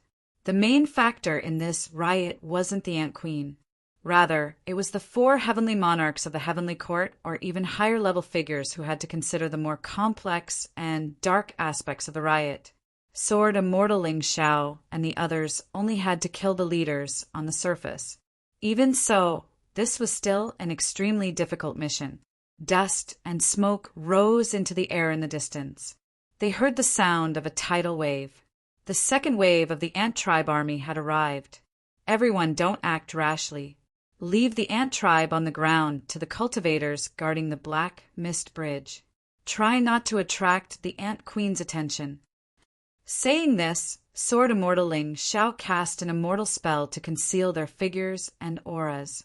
Rumble. This was the first time Lin had heard the sound of 10,000 horses galloping amidst the movement of the ants.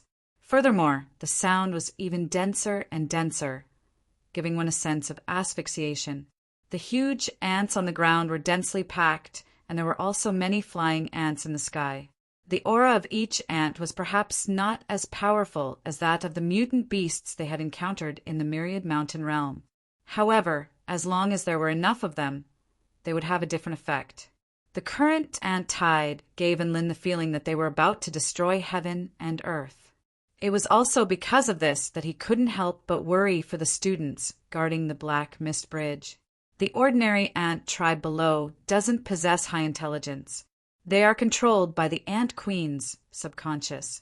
As long as we kill the Ant Queen, they will fall into chaos and collapse at the first blow. Xin Yuan Cheng suddenly offered words of consolation when he saw the concern on Lin's face. And Lin nodded and didn't think too much about this. The execution team and the Ant Tribe army brushed past each other as they ventured deeper into the land of white sand. Ant nests were usually built underground, and the entrances were simple black holes. From the outside, one would never be able to tell how huge and complicated the space inside was, or how many giant ants it contained. The ground was rather desolate. It was basically made up of white sand and bare mountain rocks. This made Lin a little confused. What did these ants eat to grow to such a large number of them? At this moment, there was an incomparably vast space beneath a certain pitch-black hole. There were countless giant ants moving around. Giant black creatures were lifted up by the giant ants and transported in a certain direction. In the very center of the ant nest, there was an ant that was thousands of feet tall like a mountain. It was crouching on the ground, and its body was twitching slowly. It was the mother of the ant tribe, also known as the Ant Queen. Ah!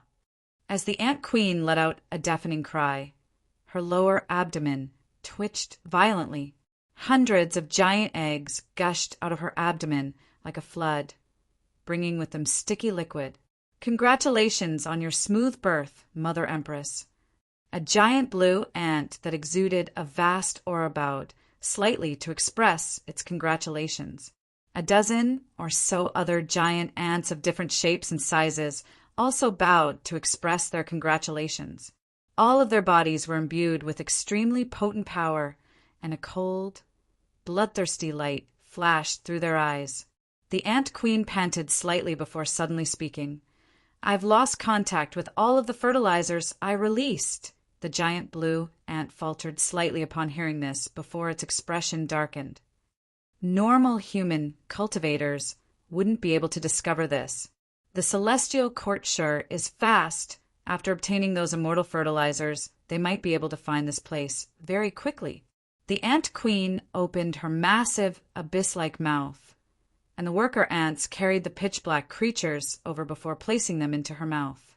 The giant blue ant chuckled coldly. "Didn't the growth monarch get chased away by our tribe leader?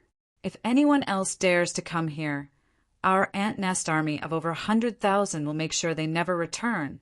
Right at this moment, a white butterfly fluttered through the air from a certain passageway. It was light and graceful as it slowly flew toward the mountainous ant queen. The pupils of the ant queen and the giant blue ant contracted upon seeing this, and they were just about to react when a resounding boom erupted. A white sword of light had pierced through the ground and arrived before them. The sword of light was completely translucent, and there was a gargantuan metal object tied to its blade. This was a hydrogen bomb within the vast expanse of white sand. Over 100 powerful cultivators were desperately retreating toward a certain direction. And Lin's lips twitched as he looked at Xian Yuancheng. He finally couldn't help but ask, "Big Brother Cheng, where did you get that hydrogen bomb from? That's way too much." A faint smile appeared on Xian Yuancheng's face. "I was quite interested in this thing after descending into the mortal world, so I exchanged some spirit stones for it. Who would have thought that I would actually be able to use it now?" Madagascar sat on a book as he flew to Xian Yuancheng's side. He adjusted his red-rimmed glasses before speaking in a wise voice.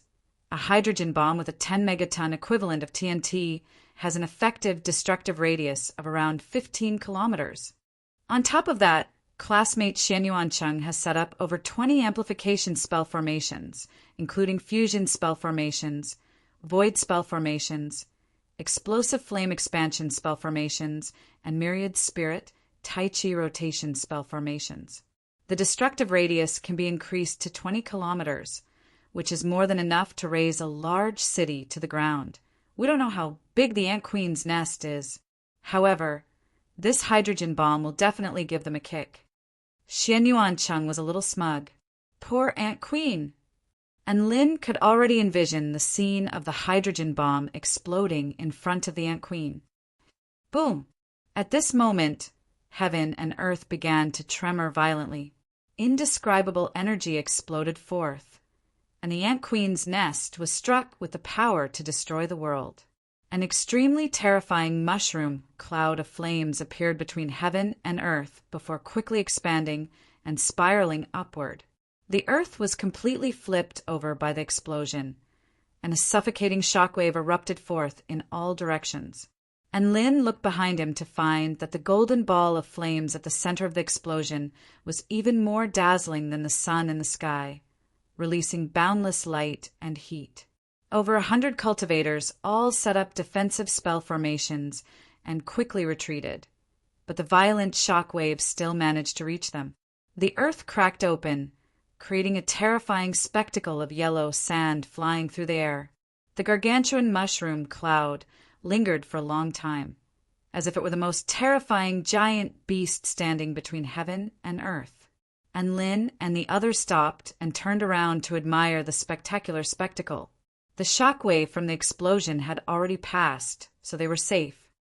TSK, the Ant Queen must have been blasted into nothingness, and Lin exclaimed as he looked at the center of the explosion. A satisfied smile also appeared on the face of the leader of the group, Flying Sword God. Unless there's a mighty figure in the Ant Queen's nest who has mastered the power of spatial manipulation, there's no way they would have survived. It's all thanks to classmate Xuanyuan's hydrogen bomb. Otherwise, we definitely wouldn't have one so easily. Xianyuan Cheng chuckled sheepishly. He didn't dare to use this thing in a normal battle. If he didn't run fast enough, he would be reduced to nothingness as well. However, it was quite useful in battles where he knew the enemy's location in advance, so he could launch a surprise attack. After the hydrogen bomb exploded, the cultivators didn't plan to leave. Flying Sword God planned to use the aura tracking spell formation again to determine whether the Ant Queen was dead or alive. However, before he could set up the spell formation, a blue ball flew out from the mushroom cloud of the explosion before flying toward the cultivators. Chapter 235. Look out. Something looks like it's coming our way. Flying Sword God stopped what he was doing and narrowed his eyes as he looked into the distance. Over 100 cultivators also looked in that direction, cautiously. There was a blue sphere flying towards them at high speed. Only when the blue ball drew closer did everyone realize just how gigantic it was. Kacha! The ball shattered, and a mountainous figure crashed onto the ground, causing the ground to tremor violently. A vast and violent aura emanated from its body, indicating its rage. 16 giant ants with powerful auras that could walk upright stood at the forefront of the group. One of the giant blue ants looked at the shattered bead in its hand and sighed lightly. Who would have thought that the realm isolation bead would be used in a situation like this? The Ant Queen's muffled sobs began to ring out. My poor children! These human cultivators must die. Following the Ant Queen's enraged roar, the 16 giant ants of different shapes and sizes began to exude terrifying auras as they charged toward Flying Sword God and the others. Under such circumstances, an extremely tragic battle suddenly broke out. Each of the 16 giant ants possessed soul formation stage power, and they were able to stir up the winds and clouds in the blink of an eye. Among them, the giant blue ant was unstoppable. Its hands were like the toughest divine weapons, and it tore through a teacher's sword intent with brute force before wounding him with a single strike. In the end, it was able to hold its own against Flying Sword God, who was the most powerful among them. Aside from the 10 soul formation stage teachers, the 100 or so spirit nurturing stage cultivators were unable to avoid battling a few giant ants. These spirit nurturing stage cultivators were all top-notch in every aspect, and they were proficient in combination spell formations, so they were able to hold their own against the giant ants. The Ant Queen wasn't particularly proficient in battle. Aside from its ability to reproduce, its skin was extremely thick. During the course of the battle, there were cultivators who took advantage of this opportunity to attack it from time to time. However, after the extremely powerful celestial technique exploded on its body, it couldn't even break its pitch-black outer shell. Just as the two forces were fighting with all their might, the Ant Queen's body suddenly trembled violently, causing the ground to tremble. All the cultivators were shocked. They knew that the queen ant was going to lay eggs again. Even in such a tense situation, it did not forget its duty. What kind of professionalism was this? A huge red ant unleashed 9 flaming dragons, forcing back a dozen or so spirit nurturing stage cultivators. Xianyuan Cheng's hair was slightly burnt.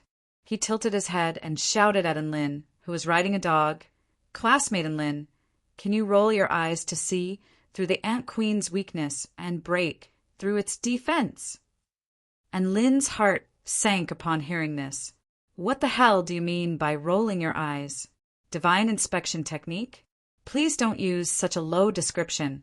He retreated for a distance before using his divine inspection technique on the Ant Queen.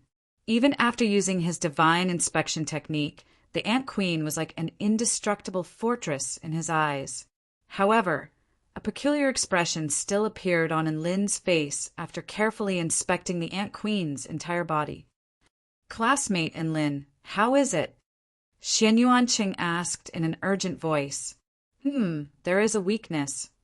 Enlin stammered, but in the end he still decided to use this weakness to transmit his voice. Attention everyone! The weakness of the ant queen's defense is the hole in which it lays its eggs. All the cultivators wore different expressions upon hearing Enlin's voice transmission. Female cultivators like Su Qianyun and Su Xiaolan blushed slightly, but they also committed the ant queen's weakness to memory. Enlin knew that a battle was about to break out to target the ant queen's bottom. The first to attack was the flying sword god. He used a feint to shake off the huge blue ant before charging toward the ant queen's bottom. A white sword of light extended for over 1,000 feet before stabbing toward the hole in the ant queen's bottom. "Don't even think about hurting my queen." Upon seeing this, the giant blue ant roared, and all of its blood essence began to boil as it unleashed a secret technique that drastically increased its speed. It transformed into a blue streak of light that flashed in front of the ant queens, and it punched toward the sword of light. Boom! The sword of light was shattered by the huge blue ant's fist, and even the flying sword god was knocked back a few steps. "I'll protect the queen's bottom." The huge blue ant stood proudly in front of the flying sword god with a cold expression, blocking his path. Right at this moment, a few more soul formation stage teachers tried to attack the ant queen, but they were all blocked by the other ants. Boom, boom, boom. Several hundred huge eggs rolled onto the ground like a torrent. The ant queen had given birth. Big Brother Cheng, the teachers are being targeted by the huge ants and can't attack the ant queen. How about we try to break through? I still have Gundam 1 and Gundam 2, so we should be able to take them by surprise and break through their defenses. And Lin suddenly transmitted his voice. Xianyuan Cheng's eyes lit up upon hearing this. "I still have a small nuclear bomb with a yield of 10,000 tons. If we shoot it into its hole and detonate it," and Lin faltered slightly upon hearing this before chuckling and sprang into action with Xianyuan Cheng. All of the teachers tried to converge toward the ant queen in an attempt to attack its A** shoal. On the ground, the huge eggs that had just been born had already cracked open. Moments later, several hundred flying ants flew into the sky, opening their gaping mouths toward the cultivators in the sky. Meanwhile, the ant queen's body began to tremble violently again. It was clearly about to give birth again. Holy F***CK, this ant queen really is as prolific as a sow. It gives birth on a whim, and it's not even panting. And Lin exclaimed with incredulity on his face. Sow isn't as powerful as it is. This ant queen is a weapon factory. We have to get rid of it as soon as possible. Xianyuan Cheng chimed in. As Enlin and Xianyuan Cheng drew closer and closer to each other, several dozen flying ants converged into a black stream and flew toward them. Enlin and Xianyuan Cheng were just about to attack when an extremely scorching flaming dragon had already pounced toward the flying ants, transforming the space in front of them into a sea of flames. The wings of the flying ants were quite fragile, and they immediately began to wail in pain upon encountering the scorching flames before plummeting to the ground within a few seconds. And Lin turned around to discover an extremely beautiful woman with flames dancing around her like butterflies. Su Xiaolan, why are you here? And Lin was a little surprised. I saw that you guys looked like you were going to cause trouble, so I wanted to come and have a look, Su Xiaolan replied with an excited expression. And Lin chuckled. We're going to stab the ant queen's A** guess. What's a girl like you doing here? Why can't I stab a girl? Su Xiaolan retorted before a thought suddenly occurred to her, and a faint blush appeared on her face. Pervert. The ant queen's behind was right in front of them, and a powerful white ant stood in front of Enlin and the others. You spirit nurturing stage, trash dare to approach my empress? You're all seeking death. It spread open its arms, and tens of thousands of extremely sharp icicles shot forth, reflecting the light of the sun. The icicles flashed with a bone-chilling light as they flew toward Lin and the others, leaving trails of death in their wake. Gundam 1, Gundam 2, and Lin roared. Light flashed from his storage ring, and the two Gundams activated the ionic deprivation protection formation. The razor-sharp icicles crashed into the protective formation and shattered into shards of ice, unable to break through the barrier of light. Trap it! And Lin, Xianyuancheng, and Su Xiaolan continued to charge toward the Ant Queen's A*S. The Gundams received their orders and charged toward the white ant without hesitation. A chill ran down the white ant's spine. It didn't think that these spirit-nurturing stage cultivators would still have trump cards up their sleeves. It was just about to attack again when it saw the Gundams extending their hands toward it. Cage trapping formation. A purple cube suddenly appeared, suppressing the giant white ant in the middle, making it unable to move at all. Save the Queen Mother! The white ant sent a signal to the other ants through radio waves. However, just as they turned their attention to the three spirit nurturing stage cultivators, the three spirit nurturing stage cultivators had already broken through the defensive line and arrived at the massive hole in the Ant Queen's behind. Xianyuancheng unleashed a light sword with a nuclear warhead attached to it before stabbing it into the hole.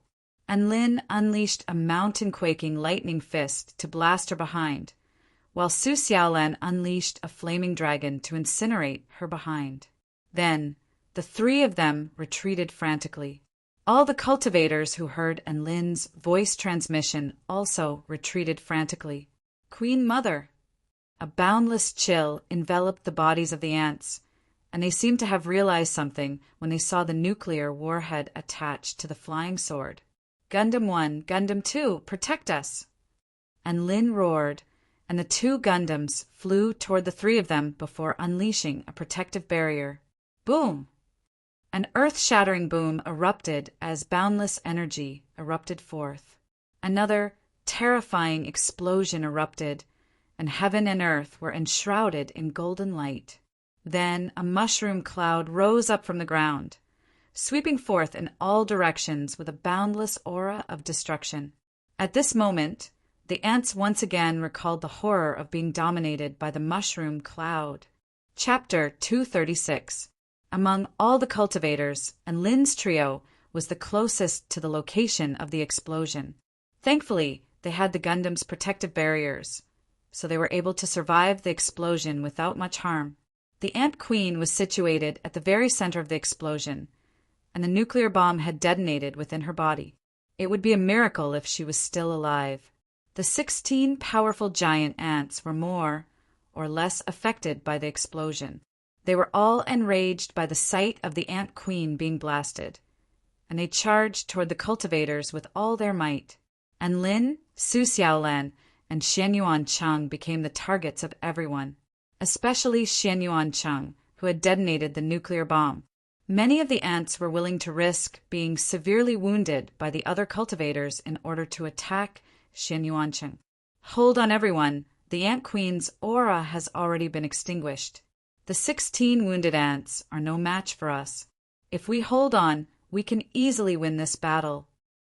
Flying Sword God transmitted his voice to everyone. Poor Enlin and the others. Ever since the nuclear bomb detonated, they had never stopped running.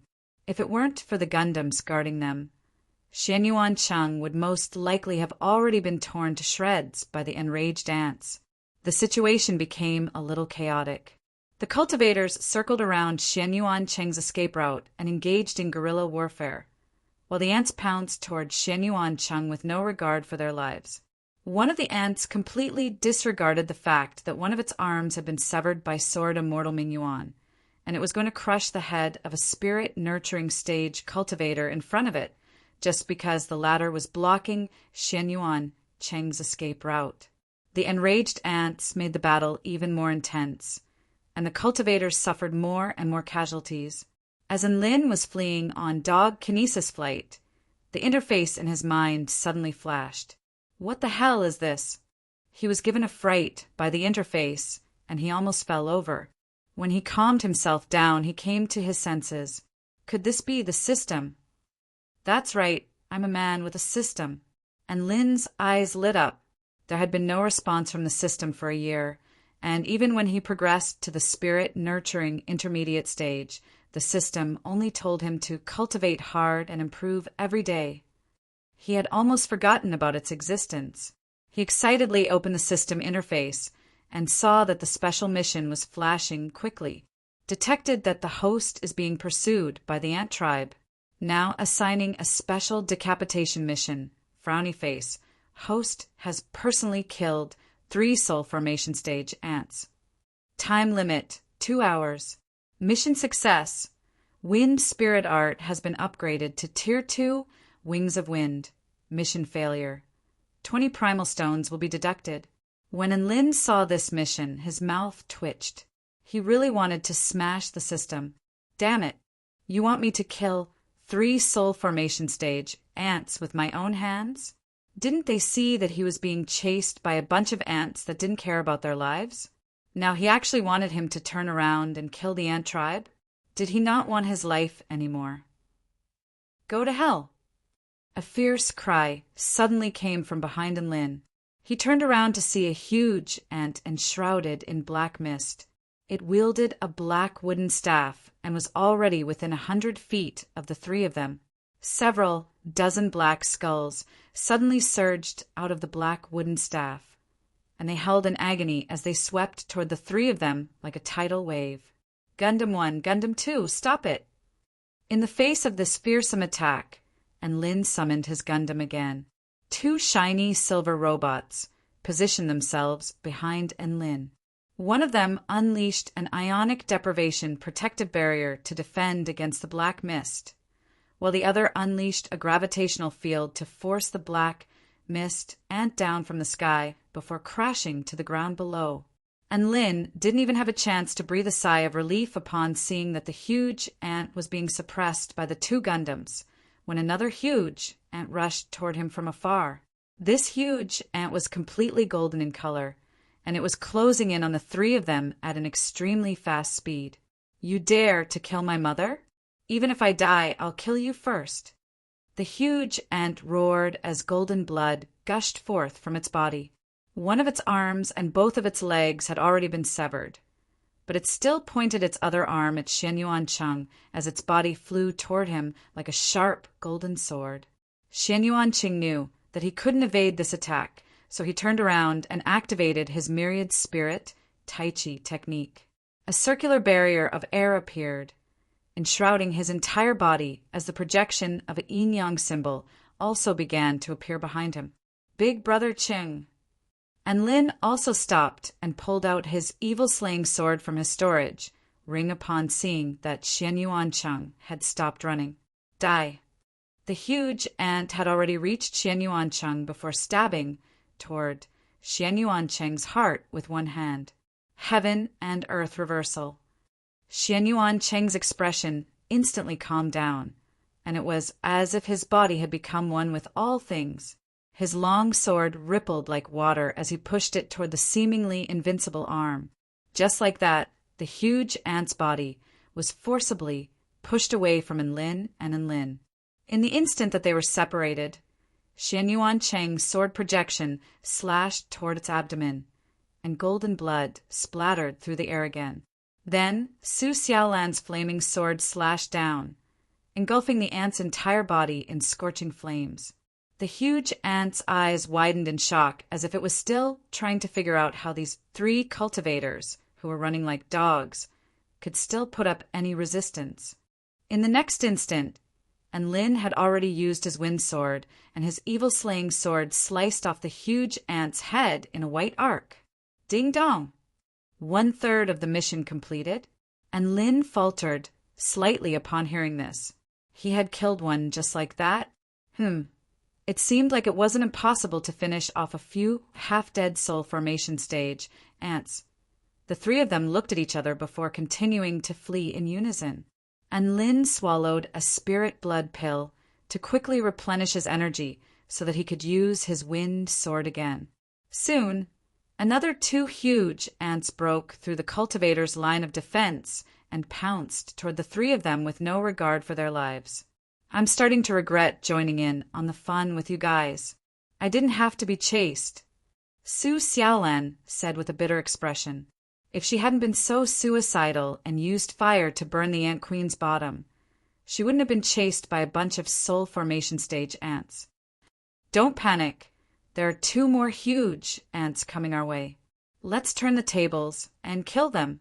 And Lin's eyes lit up as his battle intent surged. Xianyuan Cheng and Su Xiaolan both turned to look at him with incredulity on their faces. Su Xiaolan was surprised. You were the one who ran away the fastest earlier. Why are you suddenly so hot-blooded now? Xianyuan Cheng was elated. Classmate and Lin, you've really impressed me. And Lin was a little dejected. So this was how they thought of him, a huge and transformed into a ball of fire and hurtled toward Xianyuan Cheng like a meteorite. As expected, their primary target was Xianyuan Cheng. And Lin was wondering if all of the ants would chase after Xianyuan Cheng if they split up. However, there was no point in speculating like this. There was no way he was going to abandon Big Brother Cheng. Don't you dare escape from my sword formation. A loud roar erupted in the distance as a sword of light shot forth at an incredible speed, piercing through the huge ant's flames and puncturing its body. And Lin looked into the distance to find that one of the swordsmanship instructors had made his move. Pwah! A large hole appeared on the huge ant's chest as its momentum was broken. Its body was already riddled with wounds, but it still continued to charge toward Xianyuan Cheng. However, its speed was getting slower and slower, and Lin attacked. His wind sword technique was as fast as lightning, cleanly decapitating the ant. Ding dong! 2/3 of the mission had been completed. Ha! What a great rhythm! Right at this moment, a chill suddenly enveloped in Lin's entire body. Howl! A dragon's roar erupted like a clap of thunder. For black dragons charged toward Lin with terrifying auras. A huge ant in black armor stood in the middle of the black dragons with a cold expression on its face. You dare to kill my brother? I'll kill you first. And Lin cursed internally. This ant seemed to have a lot of health points. Chapter 237. And Lin. Su Xiaolan and Xianyuan Cheng let loose cries of alarm upon seeing Lin surrounded by the black dragons, and they hurriedly tried to rescue him. And Lin had used the wind sword to escape from Dabai. Now that Dabai saw that its master was in danger, it immediately pounced toward the black dragons. In the distance, its teacher had just unleashed a sword technique, and he was still recovering his energy, so there was no time for him to unleash another attack. Su Xiaolan and the others were still quite a distance away, so there was no time for them to rescue him. At this moment, Lin had no reinforcements, and he had to face the attack of a soul formation stage ant head-on. Although this soul formation stage ant was severely wounded, it clearly still had the ability to fight. The 4 black dragons it controlled circled around its body, sealing off all of Lin's escape routes, and they charged toward him with a terrifying aura. *CK it, I can only fight. A vicious expression appeared on Lin's face, and bursts of black energy suddenly erupted from his body as his aura soared explosively. Origin energy of the netherworld. Second sword strike, Shadow Tiger. Su Xiaolan, Xianyuan Cheng, Dabai, and the black-armored ant were not far away from Lin, and they all felt heaven and earth darken as everything fell silent. Within the absolute darkness and silence, Lin appeared from the shadows behind the black-armored ant, and his evil-slaying sword slashed down with a soundless divine might. A black sword projection over 1,000 feet in length tore through the black armor and body of the giant ant, slicing it cleanly in half. Light reappeared, and Lin's silent strike had already disappeared. The 4 black dragons wailed in anguish as they shattered. The black-armored ant's eyes were crimson, and its expression was still frozen in fear as its body plummeted to the ground with blood gushing from its mouth. And Lin's origin energy of the netherworld slowly dissipated, and his entire body became extremely feeble. His body also began to plummet toward the ground. Big Brother and Woof. Dabai caught the falling Lin in a practiced manner. Seeing this, Su Xiaolan and Xian Yuancheng heaved a sigh of relief. I didn't think that classmate Lin would possess such a fearsome mystic technique and sword technique, Xian Yuancheng exclaimed. Su Xiaolan's expression was relatively indifferent. After all, she had seen it once in the abyss of evil. At this moment, she was more worried about Lin's condition. Are you all right? She flew to Dabai's side and asked with some concern. I'm all right. Let's hurry up and run. Don't let the other giant ants catch up to us. And Lin waved his hand weakly and swallowed another spirit blood pill. At this critical moment, he wouldn't be stingy with using this grade 8 spirit pill. After all, saving his life was more important. Su Xiaolan and Xian Yuancheng nodded solemnly, protecting Lin as they continued to escape. Ding dong! Congratulations, host. You have completed the mission. You will now advance to the second stage of the Wind Spirit stage. Instantly, countless cultivation method information, observations, and true intent began to flow into his body. The second stage of the Wind Spirit stage allowed him to materialize wings of wind, which would drastically increase his speed for a short period of time. It was both cool and practical, and it was much more useful than the first stage of the Wind Spirit stage. And Lin's eyes lit up, and he couldn't help but yell, "Ha ha ha! I'm a man with wings from now on." Su Xiaolan and Xian Yuancheng looked at Lin with a peculiar expression. However, Lin had always been very strange, so they didn't think too much of it and turned their heads away. The battle between the giant ants and the cultivators continued, but the ant tribe was slowly falling into a disadvantageous position. During this period of time, another giant ant broke through the cultivators' defensive line and pounced toward Xian Yuancheng. But it was slain by the Sword Immortal teacher who had been accompanying them this entire time. Sword of 4 extremes. The flying sword god slashed through the air, and 4 celestial swords materialized in midair, each imbued with the elements of wind, lightning, water, and fire, and they slashed toward the giant blue ant with overwhelming power. Madagascar and Sword Immortal Mingyuan used the Demon Sealing Formation to trap this powerful giant blue ant. The celestial swords whistled through the air and finally punctured the giant blue ant's sturdy body. The elements of wind, lightning, water, and fire wreaked havoc on its body, as if they were trying to pulverize every inch of its skin. You've killed the Queen Mother, so you can await the vengeance of the tribe leader. All of you will suffer a fate worse than death.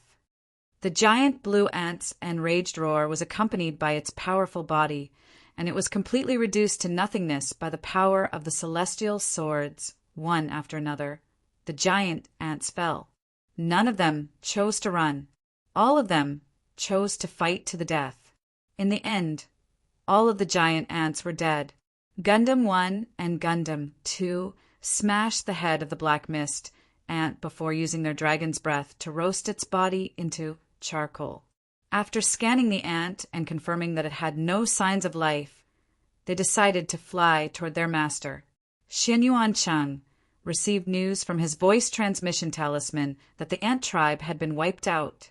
Only then did he decide to meet up with the flying sword god within Lin and Su Xiaolan under the escort of another Sword Immortal teacher. This was an extremely brutal battle with over half of the total number of casualties. The teachers set up a healing array formation in an emergency, allowing the injured people to recover from their injuries in it. In this operation to kill the Ant Queen, 6 of the 10 soul formation stage teachers were injured and 1 died. Among the 100 elite spirit nurturing stage cultivators, over 50 were injured and 8 were killed. This was the first time Lin had seen someone die around him, and he couldn't help but fall silent, especially when he saw the homeroom teacher arrange their corpses together. He felt an indescribable sense of unease and trepidation in his heart. The corpse of one of his comrades couldn't be found anymore, as it had been burnt to ashes by a huge ant. Another of his comrades didn't even have their heads left, leaving them as headless corpses. The powerful soul formation stage teacher was killed on the spot by the giant blue ant's punch, bursting his heart. And Lin didn't understand.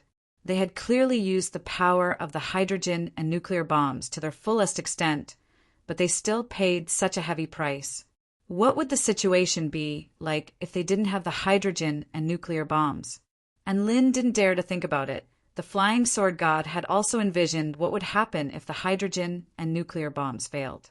They would just have to kill the Ant Queen with all their might before retreating. However, the casualties would definitely be much more terrifying. The flying sword god placed the corpses of the dead cultivators into his storage ring before heading toward the epicenter of the nuclear explosion with the other teachers. There was still a thick cloud of smoke and dust. Although they weren't afraid of the radiation, they didn't get too close. Instead, they unleashed their divine senses to detect the Ant Queen's original location. Aside from its head, its entire body has been completely melted by the high temperatures, the flying sword god suddenly said.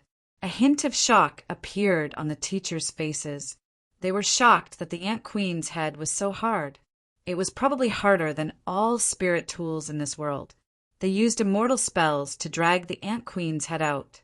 Although only its charred head remained, it was still as huge as a small mountain in the eyes of all the cultivators. The people who were carrying out the decapitation mission of the Ant Queen looked up at the Ant Queen's lifeless head and sighed in their hearts. This battle was finally over. Chapter 238. The Abyss of Evil was a place abandoned by sunlight. Eternal darkness was the main theme here. There was no time or vitality here, only the deepest sense of danger and deathly stillness. No one knew how deep the Abyss of Evil was. It was riddled with countless cracks of various sizes that intersected with one another. None of the people who explored the Abyss of Evil were able to reach the very bottom, and many of them died there. However, in the deepest part of the Abyss of Evil, light suddenly shone. This was an extremely gentle and all-encompassing light. If someone were to look directly at this light, they would feel as if they had fallen into another world. Countless powerful sinister devils and demons of 9 hells retreated, unable to even muster the courage to look directly at this light.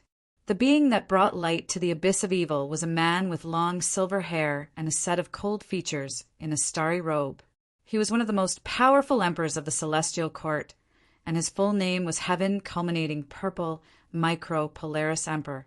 Not only was he proficient in all types of immortal spells, but he also wielded the power of heaven and earth and was well versed in the tribulations of the universe. Emperor Ziwei arrived at a certain place in the Abyss of Evil and closed his eyes as he stood there silently. Time slowly passed by, and the abyss fell silent again. "Come out."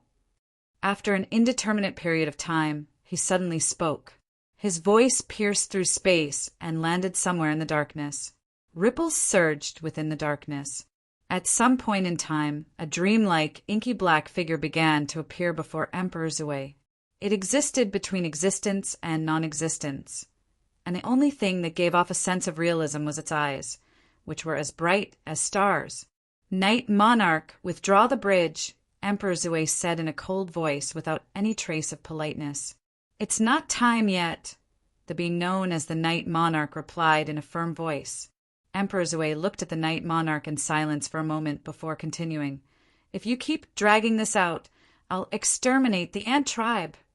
"If you really exterminate the Ant tribe, will the Celestial Court come and suppress the demons of 9 hells?" The Knight Monarch shook his head. "You wouldn't dare." Boom! Light erupted forth in all directions, engulfing and annihilating all things. Rocks, sinister devils, demons of 9 hells, the atmosphere. Everything within the space instantly disappeared, creating a circular space with a radius of over 10,000 feet. At the very center, Emperor Ziwei and the Knight Monarch were still locked in a stalemate. The Knight Monarch's expression did not fluctuate in the slightest as he looked calmly at the man before him. The Ant tribe must give birth to a king. This is a necessary sacrifice. Otherwise, the kingdom of the 9 states will pay an even greater price in the future. Emperor Ziwei harumphed coldly. "There's no need for that. Don't forget that Her Majesty Nuwa is on the side of the celestial court. Goddess Nuwa liked humans, and she even created a new world and created new humans. However, she was not a human. Your calamity is the backlash of the entire continent. Given a tribulation of this level, don't you know what choice Mother Nuwa would make? If you can't even make this little sacrifice, how can you struggle in this world? Yi Di's words were still unhurried, but every word seemed to pull people into an eternal slumber of darkness. Emperor Ziwei closed his eyes, and the all-encompassing light around him also gradually faded. Like an ordinary man, he turned around and left in the darkness. I can't feed the king of the ant tribe with the flesh and blood of humans. Emperor Ziwei's body began to disappear into the darkness with this final sentence. Within the abyss of evil, the second wave of ant tribe swarms was destroying the defensive lines set up by the human cultivators. The cloud mist bridges had relatively weak defenses, and after the ant tribe broke through the human cultivators' defensive lines, they engulfed everything in their path. All of the human cultivators were drowned in the ant tide. At the base of the One Valley Immortal sect, a huge chi gathering spell formation enshrouded all of the cultivators. They stood on a huge mountain and unleashed immortal spells toward the ant tribe down below. This mountain was formed from an intermediate rank spirit tool, so it was extremely sturdy. Even the teeth of the ant tribe couldn't bite through it. On the ground below, the ant tribe corpses were about to pile up into mountains, and blood flowed like rivers. At the same time, the ant tribe swarms were climbing higher and higher, like a wave that was becoming more and more turbulent. All of the cultivators knew that if this black wave reached the top of the mountain, then all of the cultivators below the spirit nurturing stage would perish here. Lu Susu gripped her golden glazed long sword and slashed out thin sword projections toward the ant tribe swarms down below. She was only of the 5th stage Dao body. Even though she was buffed by the Qi gathering spell formation, the sword projections were only able to leave small scratches on the surface of the ant tribe swarms.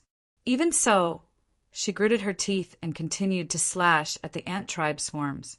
She thought of her family members who had perished in the hands of the ant tribe swarms. She thought of Senior and Lin, who had gifted her a long sword. She knew that she couldn't let these people down. She had to give it her all. The black wave was climbing higher and higher. Perhaps it wouldn't be long before she would also perish in the ant tribe swarms. A hint of disappointment appeared on Lu Susu's face. It was a pity that Senior and Lin's sword would be lost. The cloud mist bridge was the largest in the abyss of evil, and the ant tribe swarms here were the most terrifying. Not only were there huge ant tribe swarms crawling on the ground, but there were also flying ants flying toward them from the sky like a swarm of locusts. The celestial court's stronghold was like a huge reef in the middle of the black wave, defending against the ant tribe swarms. A series of dazzling immortal spells bombarded the ant tribe swarms, causing the golden city walls to tremble under the onslaught of the ant tribe. The flying ants in the sky were like a swarm of locusts, charging toward the cultivators in a frenzy. Once they broke through the defensive line of immortal spells, they wouldn't hesitate to tear the cultivators on the city walls apart. In a battle like this, even teachers of the soul formation stage would be exhausted and injured. There were simply too many ant tribe cultivators. They weren't perpetual motion machines, and there was bound to be a moment when they had to stop unleashing immortal spells. The thousands of students present felt like they were about to collapse at any moment. They had never encountered a battle like this. Mountains of corpses and seas of blood, rivers of blood that caused the earth to change color. Death loomed over them, and they could be torn apart by the flying ants in the sky if they weren't careful. They couldn't stop, and they didn't dare to. They swallowed essence, replenishing pills, drank Maidong, and drank treasure kidney to force themselves to continue fighting. Perhaps they would transform during this battle, or perhaps they would fall into an eternal slumber here, at the One Valley Immortal sect's defensive position. The ant tribe had already reached the mountain. They charged toward the crowd in a frenzy with their bloody mouths wide open. Lu who shielded Lu Susu tightly behind him. But his body was also trembling uncontrollably. However, right at this moment, the frenzied ant tribe army suddenly stopped. Their eyes became blank and unfocused, and they were as still as statues. Rumble! The cultivators didn't stop attacking, and they continued to annihilate the ant tribe army on the mountain. Before they could figure out why the ant tribe army had stopped attacking, the ant tribe army began to move again in the next instant. The cultivators began to panic again, and they unleashed immortal spells toward the ant tribe army down below without any regard for their lives. Something strange happened at this moment. The ant tribe army suddenly didn't look like an army anymore. The army was orderly, and even the battle had a direction and a goal. But now, the ant tribe army had become chaotic and disorderly. They scurried around, trampled, and ran aimlessly in all directions. Some of them even attacked the giant ants around them, and some even ate their own comrades. All the cultivators looked on with their mouths agape at the sight of the ant tribe army collapsing. What's going on? Have they all gone insane? Lu Susu's bright eyes widened in disbelief. The ant tribe was bloodthirsty and gluttonous, but this was the first time she had seen giant ants that would even eat their own comrades. Although there were no giant ants targeting the cultivators on the mountain, they didn't stop attacking in fear that the ant tribe army would suddenly return to order. At the heavenly court's base, when everyone saw the disorderly ant tribe army, cheers of joy erupted from the city walls. The Ant Queen was the conscious controller of the ant tribe army on the front lines. There was only one reason why the ant tribe army had fallen into chaos, and that was because the Ant Queen was dead. The mission to decapitate the Ant Queen was a success. At the same time, their large-scale battle against the ant tribe army had officially begun. Chapter 239. The ant tribe fell into chaos and began to scatter aimlessly.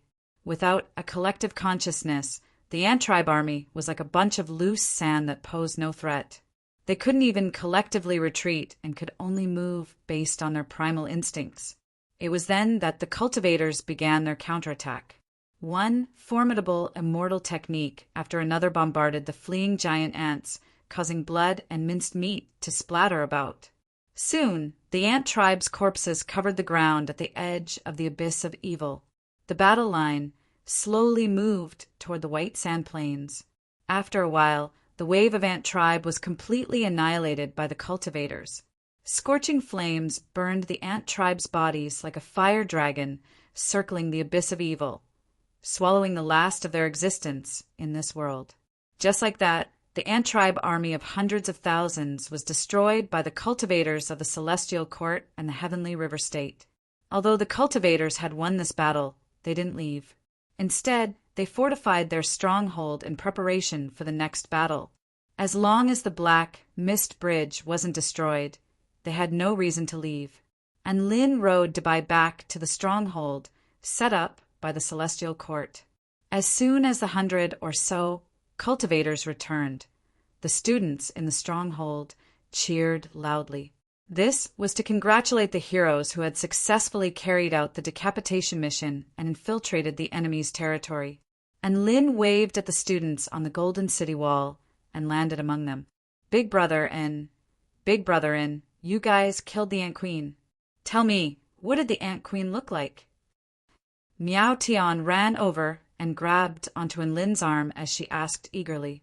She was dressed in a pink dress and seemed to have just taken a shower after the intense battle. Water droplets were still clinging to her short, black hair, making her appear fresh and adorable. Luo Ziping, Sun Xinglian, and Zhong Yongyan also gathered around with curious expressions. What else could the Ant Queen look like? It looked like an ant. And Lin shook his head. The battle was too intense at the time, and I didn't have time to take pictures. Oh, then how did you kill the Ant Queen? The ant tribe's nest is like a dragon's lair and a tiger's den. It must have been difficult to kill it, Zhong Yongyan said as he waved his fan. I threw a hydrogen bomb and a nuclear bomb to kill the Ant Queen, and Lin replied honestly. Pada. Zhong Yongyan's hand trembled, and his fan fell to the ground in fright. Miao Tian. Luo zipping. Sun Xinglian blinked. Nuclear bombs on ants? And Lin nodded. The ant queen is no ordinary ant. She's as big as a mountain, and her eggs are as ferocious as a mudslide. She lays hundreds of giant eggs at once. They did not know the inside story of the decapitation mission, so it was normal for them to be surprised. Now that the decapitation mission was over, and Lin vividly described the details of the battle to them. At the same time, he bragged about how he had slain the Soul Formation giant ant. This was also a way to adjust his mood during the battle. South of the land of white sand, there was a place where there were mountains, trees, clear water, and lush greenery. A white city sat among the mountains, and a rich, vital energy permeated the entire area. This was the holy land of the ant tribe.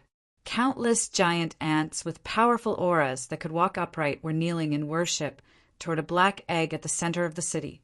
A series of complex golden-veined patterns extended into the surroundings. If one looked down from above, they would see that these golden-veined patterns covered the entire ground. This was a gigantic spell formation, and at the center of the spell formation was this black ant egg. Wisps of soul power flowed along the spell formation and converged onto the egg. On the battlefield in the far distance, hundreds of thousands of giant ants had died, and hundreds of thousands of wisps of black soul power flowed along the spell formation and converged here. As for the cultivators who had died to the giant ants, their soul power was white in color, and it also flowed along the spell formation and converged here, merging into this tiny egg. No one knew what kind of existence was being nurtured within this egg, but the ant tribe referred to it as the king. Tribe leader, the two ant queens have already begun to move toward the abyss of evil with over 1 million ant soldiers following them. A huge white ant half knelt on the ground as it reported respectfully to the giant ant before it. The giant ant referred to as the tribe leader was as thin as a wooden pole, and it held a crimson staff in its hand. Its aura was as vast as the sea, striking the onlookers with the urge to submit to it.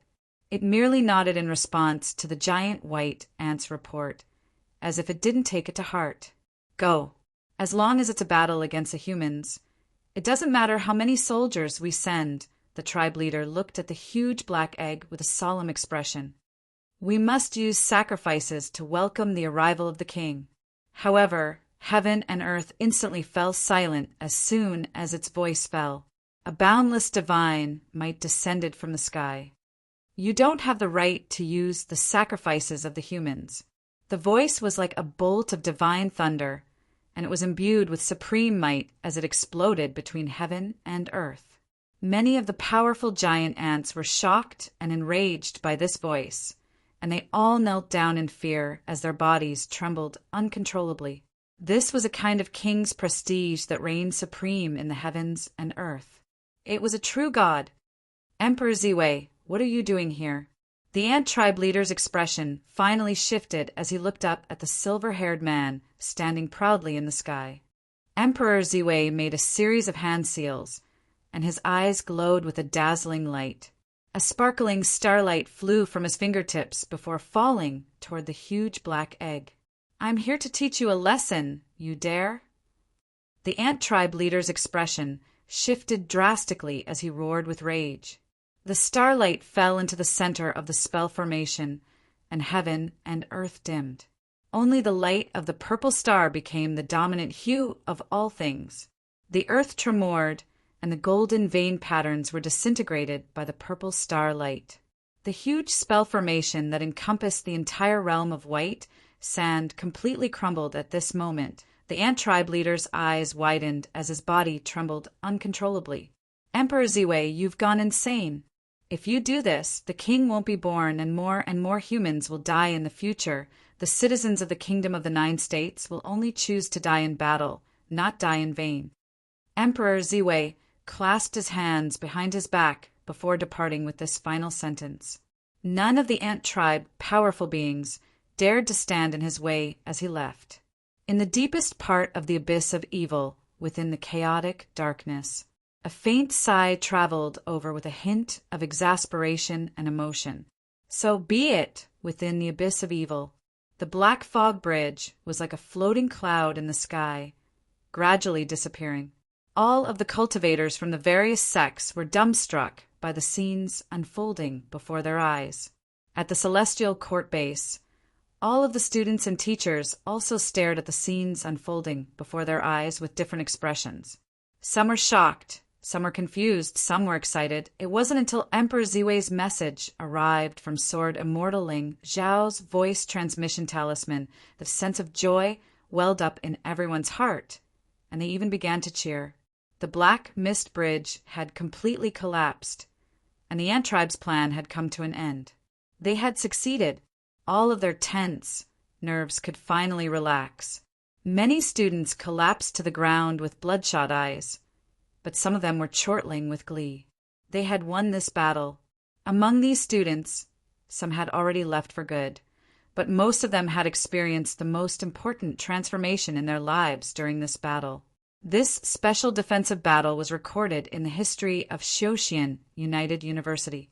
Of the 10,000 students and 100 teachers who had participated in the battle, 376 students and 2 teachers had perished in this battle.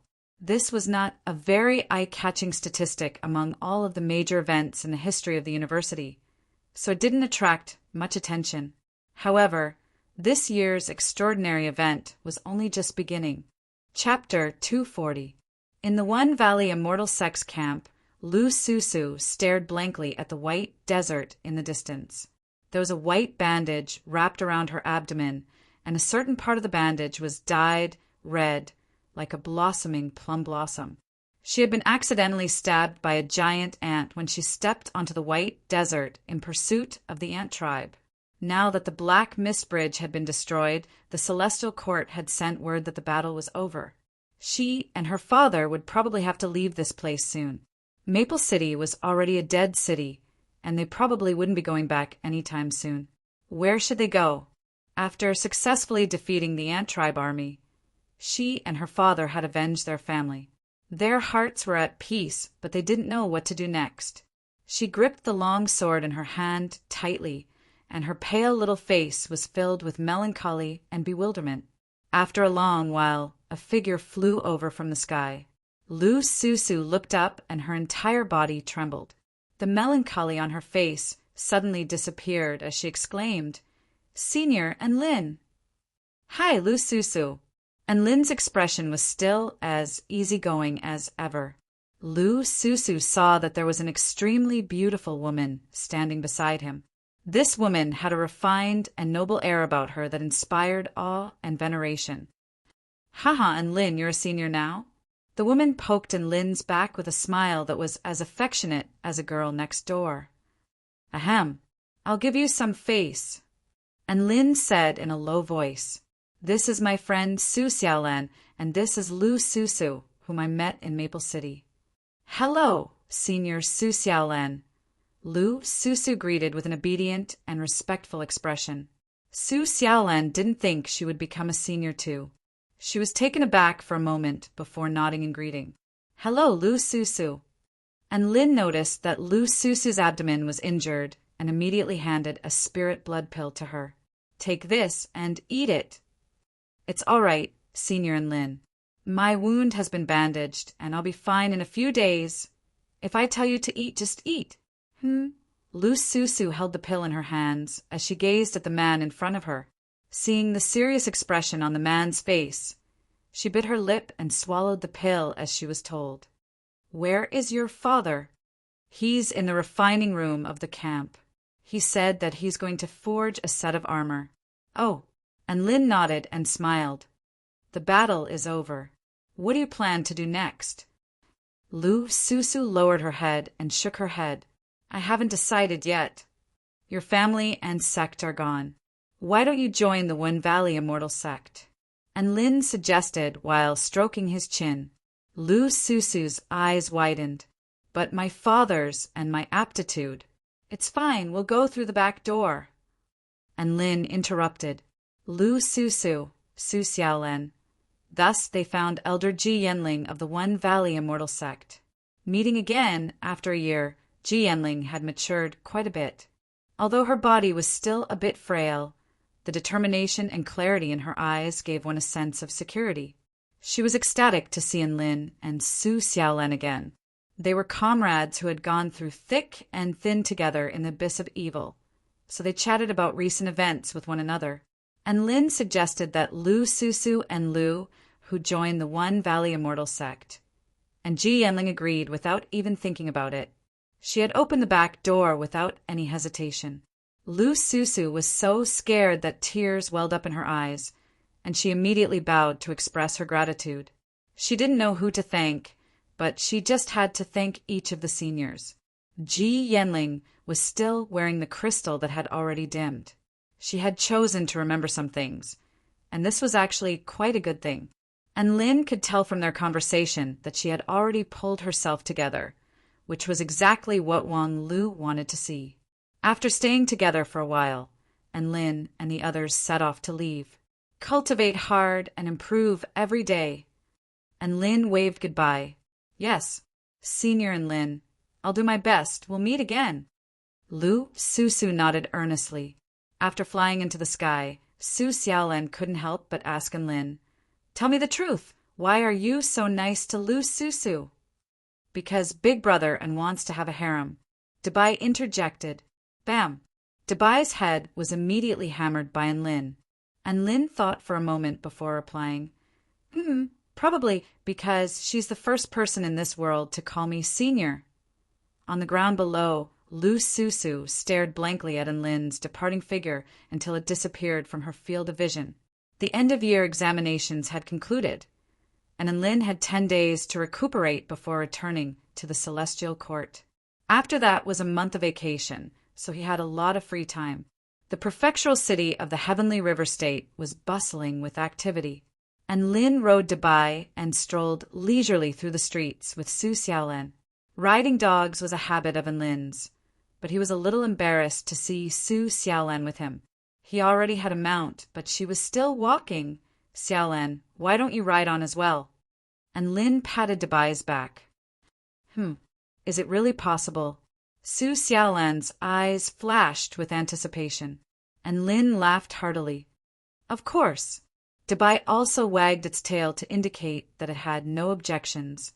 Su Xiaolan leaped onto Dabai's back with a smile and teased, "Dabai, I've wanted to ride you for a long time." A sly smile appeared on Dabai's face. "Celestial Maiden Xiaolan, I've wanted to be ridden by you for a long time, woof." And Lin, Su Xiaolan, "I just feel like Dabai is a perverted dog. How about I get off?" "Don't. Dabai is very pure, I promise." And Lin defended Dabai's innocence. "I only like Qinghua, woof." Dabai tried to prove his innocence. Su Xiaolan pursed her lips. She was naturally not going to believe in Lin and Dabai's **T, but she didn't choose to get off either. Instead, she followed along with Dabai. Just like that, the two of them rode on the giant dog and traveled slowly through the market. Su Xiaolan first pulled on Dabai's fur with both of her hands. Later, she felt that it was inappropriate, so she pulled on the corner of Lin's shirt with her jade-like hands. And Lin was in high spirits as he said, "I used to love reading martial arts novels. I yearned for those heroes who could ride on horses with beautiful women and travel the world. I also dreamed that one day I could do such things too. Now my dream has come true, although it's riding on a dog, which is a bit low class. But the beautiful woman has become a fairy and the level has returned." Dabai was immediately displeased upon hearing that. He scolded angrily, "Woof! That's too much. You're abandoning your brothers just to chase after girls?" Su Xiaolan didn't respond. She only smiled lightly. Her beautiful face was slightly raised and her eyes were slightly closed. She seemed to be enjoying the warm sunlight and this leisurely feeling. The little hand that was holding on to the corner of Lin's shirt tightened unknowingly. The mighty and cute giant dog, as well as the handsome man and beautiful woman riding on it, became a unique scenery on the bustling street. For in Lin and Su Xiaolan, who were riding on the dog, this beautiful and bustling city was also a unique scenery worthy of commemoration. It wouldn't disappear with the passage of time. Chapter 241. Numerous white sun flame flowers bloomed in the sky, decorating the sky with a riot of colors. The news of the ant tribe army's destruction and the destruction of the Black Mist Bridge had already spread far and wide. The residents of the Heavenly River State's prefectural city were overjoyed, and the prefectural city became lively.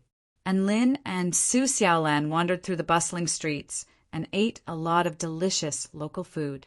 They even packed a lot of food into their storage rings so that they could slowly eat them when they were craving for food in the future. Soon, the two of them arrived in front of a majestic pavilion. It had white bricks and golden tiles, and immortal clouds swirled around it. It was as if a ferocious tiger was entrenched in the prefectural city. The signboard above the pavilion had the words Golden Pagoda engraved on it, and Lin's eyes lit up. I heard that the Golden Pagoda is one of the best treasure pavilions in the Heavenly River State. There are countless natural treasures and divine weapons inside, Su Xiaolan smiled. You already have great weapons like the evil-slaying sword and the realm-piercing nail, and you've also obtained many natural treasures. Why are you still interested in this treasure pavilion? Actually, I don't want to buy anything. It's just that I have too many treasures, so I want to resell them. For example, that pile of rare tool refinement materials. I don't know how to refine tools, so I have no use for them. There's also a pile of natural treasures, but I don't know how to refine pills, so I have no use for them. There's also a high-rank spirit tool, 2 middle-rank spirit tools, 9 elementary-rank spirit tools, and a bunch of random things in the Heavenly Cloud Palace's Grand Elder's storage ring. It's more comfortable to exchange them for spirit stones, and Lin looked at the things he had no use for with disdain. Meanwhile, Su Xiaolan's lips twitched slightly. She felt that it was very tiring to talk to this kind of person. It was as if she had become a pauper. The two of them got off the dabai and walked into the Golden Pagoda. They had to pay an entrance fee of 200 spirit stones to enter. This prevented many people who were simply here to watch the show. Those who could enter usually had a certain level of status. Fellow Taoists, I'm Huang Shi, a shopping guide here. May I know what you'd like to buy? A refined young man walked over. When he saw Su Xiaolan, a trace of envy flashed through his eyes, but his expression quickly returned to normal, and he cupped his hands respectfully to the two of them. And Lin waved his hand and said, "Oh, I'm not buying anything for now. I want to sell something here." Huang Shi sized up in Lin. His aura was ordinary, so his cultivation level shouldn't be high. He was wearing plain white clothes and didn't have any valuable accessories on him. After a brief analysis, Huang Shi couldn't help but cup his hands and remind Lin, although Golden Pagoda accepts treasures at a fair price, we only accept tools that are mid-grade magic tools and above. As for medicinal pills and natural treasures, we only accept spirit grade and above. We don't accept items that are too low grade. And Lin said, "Oh, I don't have a magic weapon." Huang Shi frowned slightly. "That's two," and Lin said, "I'll sell these spiritual weapons first." Huang Shi, more than 10 spirit artifacts? Even a medium-sized immortal cultivation sect wouldn't have that much money even if they searched through the entire sect. Huang Shi's face twitched slightly. He tried his best to remain calm and said, "All right, fellow Taoist, please follow me." Although Lin didn't look like a rich person, Huang Shi was still very professional. He forcefully suppressed his annoyed mood and led the way. He had already thought it through. If Lin dared to trick him, he would definitely beat up Lin so badly that even his mother wouldn't be able to recognize him. Huang Shi led Lin and Su Xiaolan into an elegant room and introduced them to the two old men. "Fellow Taoist Lin, these are our Golden Pagoda's treasure appraisers, He Mu and Lu Hua." Both He Mu and Lu Hua looked like white-haired old men. Their eyes were deep and spirited, and they gave off a feeling that they had seen the vicissitudes of the world and were extremely experienced. Their appearances aren't bad, and Lin secretly praised them in his heart. Little friend, are you planning to sell spiritual weapons? Mu looked at Lin. From his appearance and temperament, he could tell that Lin was very young. It was rare for this kind of person to have good treasures. Thus, there was a hint of doubt in Mu's voice. And Lin knew that these two elderly men were quite renowned in the prefectures of the Heavenly River State and that they were fair and trustworthy people. Thus, he didn't take any precautions and tossed out all 12 spirit tools at once. The fluctuations of the spiritual weapons instantly filled the entire space. They flickered with dazzling light, and their materials were extremely gorgeous. Mu and Lu both took a deep breath and widened their eyes as they stared at the tools that were casually piled on the ground. Without a doubt, these were all spiritual weapons. Moreover, their quality wasn't low. There was also a look of shock on Huang Shi's face. Even though he had mentally prepared himself, he was still given a fright when he saw Lin toss out so many spirit tools from his storage ring as if they were rocks. Oh, I don't want these artifact refining materials, as well as the natural treasures. Anyway, I don't know how to refine pills or artifacts. As he spoke, Lin continued to toss out the items from his storage ring. Piles of artifact refining materials were tossed out like scrap metal, and the natural treasures were piled together like Dubai's vegetables. They emitted a strong fluctuation of spiritual items. Mu and Lu looked at each other and swallowed a mouthful of saliva. Could this be AF** King Crown Prince, or the successor of one of the 4 great sects who took things too hard and came to sell his family's property? The corner of Huang Shi's mouth twitched. Luckily, he didn't say any contemptuous words earlier. Otherwise, even his face would have been slapped swollen. I'll sell these for now. Calculate how much it's worth. And Lin clapped his hands and looked as if he had been relieved of a heavy burden. He even let out a light sigh of relief. When Huang Shi saw Lin's expression, his chest tightened. He really wanted to roar in anger. What's with that look of disdain? Will these treasures bite you? As expected, Mu and Lu were professionals. They quickly got into the zone and started to take inventory of the treasures. They could tell the pros and cons of each treasure, judge its quality, and state the price to purchase it. If Lin wasn't satisfied with the price, he could choose not to sell. Golden Pagoda had several thousand years of history in Heavenly River State, so its reputation went without saying. Moreover, these 2 old men had sharp eyes and were experienced. They could write an 800-word essay about a treasure, and they could even describe it in an eloquent manner. Just like that, after a long time, the price was announced. It was a total of 3,050,000 spirit stones. And Lin nodded with a calm expression as he stowed the 305 vital stones into his storage ring. In addition to the 4,200,000 spirit stones from before, he now had a total of 7,250,000 spirit stones. This property, he didn't want to say anything else. To him, spirit stones were just numbers. Thus, he casually gave Huang Shi another 100 spirit stones. There was no special reason for this. He was just happy, so he gave him a tip. Huang Shi's body swayed as he held the 100 spirit stones, and the corner of his mouth twitched. Damn it, this is too stingy. Aren't you a nouveau riche? Su Xiaolan's mouth twitched. She was all too familiar with this look on Lin's face. His next step would probably be to wave his sleeves and leave. Sure enough, Lin glanced at Su Xiaolan and said with a faint smile, "Let's go."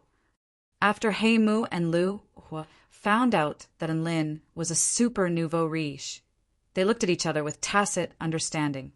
There were some things that they had to do according to the rules, but there were some things that they could use to generate additional income.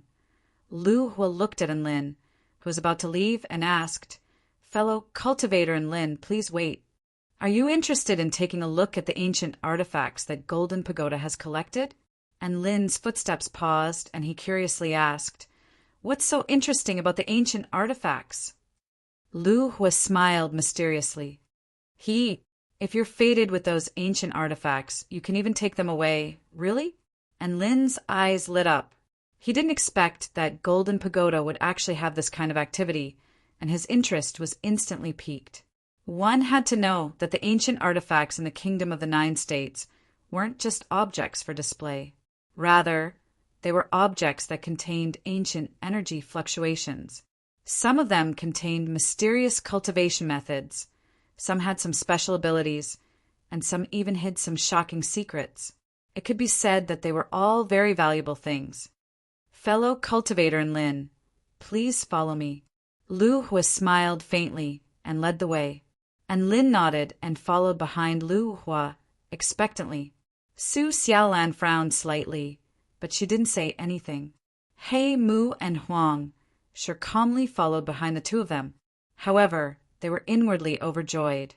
This fat fish had finally taken the bait. Chapter 242. Under Lu Hua's guidance, and Lin and Su Xiaolan arrived at a place called the Heavenly Artifact Divine Altar. On the ancient stone altar, artifacts were floating in the air, shrouded in white light. A few luxuriously dressed cultivators were standing on the stone altar and looking at the artifacts. Their expressions were either contemplative or exploratory. Our Golden Pagoda has a history of several thousand years. Up until now, we have only collected 35 ancient artifacts. Every artifact here is priceless, and they are all waiting for their fated owners, Lu Hua explained with a smile. And Lin looked at the artifacts floating in the air. He was quite excited and started to walk toward the stone altar. Right at this moment, a beautiful woman in a red Taoist robe who possessed a noble bearing and a gorgeous appearance spoke abruptly. "Brother Zhong, I want to refine and absorb this treasure." An elder on the stone altar nodded. He used a special technique to open the white light and handed the artifact to the red-robed woman. "That elder is the guardian of our artifact. His name is Old Zhong. That woman is the second princess of the Flaming River imperial family of the Heavenly River State, Yanmeng," Lu Hua introduced, and Lin was slightly surprised. The Flaming River imperial family was one of the 9 sovereigns. He didn't expect that a member of the imperial family would also come here to try their luck. The ancient artifact that Yanmeng chose was a simple and unadorned golden shuttle. She tried her best to refine this golden shuttle, but it didn't react at all. Only that ancient energy continued to create faint ripples in the air. Lu Hua smiled and said, "To be called an ancient artifact, it must be an artifact with a spirit. It will only choose the owner that understands the most. Using brute force to refine, it will have the opposite effect. If we erase the artifact's spirit, it will directly become useless. In any case, it still depends on fate." What rubbish is this?" Yanmeng put down the golden shuttle unhappily. Then she took out a primordial stone from her storage ring and handed it to Old Zhong. Then she continued to choose among the ancient artifacts. Seeing this, Lu Hua shook his head. Then he turned to look at Lin and smiled. "And Lin, do you want to give it a try? As long as you pay a primeval stone, you can choose any of the relics to refine." And Lin nodded. 10,000 spirit stones per attempt was not a lot of money to him with his current wealth. The key was still the success rate. Lu Hua looked at Lin with an indifferent expression, but in his heart he was happily thinking about how much this fat fish would cost. Only the truly wealthy could enter this place. At the same time, it was also a slaughterhouse for the wealthy. It would be best if Lin was a fool with a lot of money and tried all 35 ancient artifacts at once. That way, Golden Pagoda would have an income of 350,000 spirit stones. He would also receive a commission of 35,000 spirit stones. Just thinking about it made him feel elated. And Lin, just try it once or twice. Don't waste your money. Su Xiaolan was afraid that Lin would go overboard with his money, so she began to remind him through voice transmission. "Don't worry, I'll try the difficulty first. And Lin nodded and gave old Zhong a primeval stone. Then he started to walk toward the floating ancient artifacts. Including in Lin, there were only 3 people choosing the ancient artifacts on the stone altar. Apart from Yanmeng, there was also a middle-aged man with purple beast skin wrapped around his body. He was also seriously examining the ancient artifacts in the air. And Lin looked through the white halo and saw the artifacts inside. The first artifact was an ancient book. He thought about it. Although knowledge could change one's fate, if he couldn't understand the ancient words and couldn't decipher them, then wouldn't his efforts be in vain? Thus he chose to ignore this. Therefore he looked at the second circle of light. It was an ancient sword. Yes, he already had a sword, so he skipped over it. The third, the fourth, he looked at them one by one and skipped over them one by one. He definitely had to choose an artifact that would make his heart palpitate. Falling in love with an ancient artifact at first sight would be the perfect start. Just like that, he saw a jade pendant. This jade pendant was sky blue in color. Even though it had been through the passage of time, it still emitted a dreamy luster. Looking at it made one feel as if they were looking at the sea. And Lin pointed at this jade pendant and said in a clear voice, "Old Zhong, I want to refine this artifact. Old Zhong, I want to refine this artifact." Almost at the same time, a coquettish voice sounded, and Lin was startled. He looked to his side and saw Yanmeng, who was also in a daze. His good upbringing and the concept of ladies first allowed Lin to react quickly. He hurriedly shouted, "Old Zhong, I said it first! Old Zhong, I said it first!" The woman's voice sounded almost at the same time. "Old Zhong!" The 2 of them were stunned again. They looked at each other, and there seemed to be sparks in their eyes. Seeing the 2 of them opposing each other, Lu Hua and He Mu were also shocked. They never imagined that someone would fight to give them money. Yanmeng puffed out her large chest and sneered. "Who are you? Don't you understand the principle of first come, first served? I've been choosing here for so long. You're a newcomer, don't you know to give way? It's up to you. I'll let you go first. Anyway, it's useless for you to choose." And Lin thought about it. There was no meaning in going against the princess of the royal family. He decided to be merciful and bear with it for once. "You!" Yanmeng was so angry that her large chest shook again. "I must take this jade pendant back today. I'll make you regret it." Yanmeng angrily took the blue jade pendant from old Zhong and began to refine it. For this refinement, she had unleashed a variety of techniques, including gentle techniques, brutal techniques, sacrificial techniques, spell formation activation techniques. And Lin's eyes widened in amazement as he watched on. However, it was of no use. After a long time, the blue jade pendant was still the same. There was no reaction. Yanmeng was in despair. She let go of the jade pendant dejectedly. "Haha, it's my turn." And Lin excitedly picked up the jade pendant. Yanmeng glanced at Lin and sneered. "Why are you so excited? Even I can't refine it. Don't tell me you want to refine it. Are you living in a dream?" And Lin ignored this crazy person. He held the jade pendant and began to study it seriously. He first used the traditional method to refine it. Sure enough, there was no reaction at all. Yanmeng laughed heartily. She didn't continue to pick through the ancient artifacts, and she watched on as Lin continued to work hard. Divine inspection technique. And Lin's eyes turned snowy white. He touched the jade pendant with his finger, and countless pieces of information began to flow into his mind. Heart of the ocean. Refined from the heart of the West Seas, High Priest. It has the power to command the beasts of the West Sea. The flaw is that the spiritual object has lost its spiritual nature over time. Its energy circulation is blocked and dried up. It needs to be refined with blood essence and a water-type living creature cultivation technique to repair the flaw. The information was so detailed, and Lin was stunned. Was this still the F*King divine inspection technique that only knew whether it tasted good or not? Since when was the divine inspection technique so reliable? He suppressed his confusion and bit his finger. He dripped a drop of blood essence onto the blue jade pendant. At the same time, he activated a water-type living creature cultivation technique. Yen Meng was stunned at first when she saw Enlin's actions. Then she sneered. Using blood essence to recognize you as its owner? Do you think you're signing a contract with a beast pet? Don't you think you're stupid? Aren't you embarrassed? However, just as Yen Meng finished speaking, the jade pendant in Enlin's hand suddenly glowed with a blue light, an aura as vast as the sea, carrying with it an ancient charm, surged through the entire space. Enlin felt that the jade pendant in his hand had a mysterious connection with him. It was a telepathic connection. The jade pendant was recognizing him as its owner. Yen Meng's eyes widened.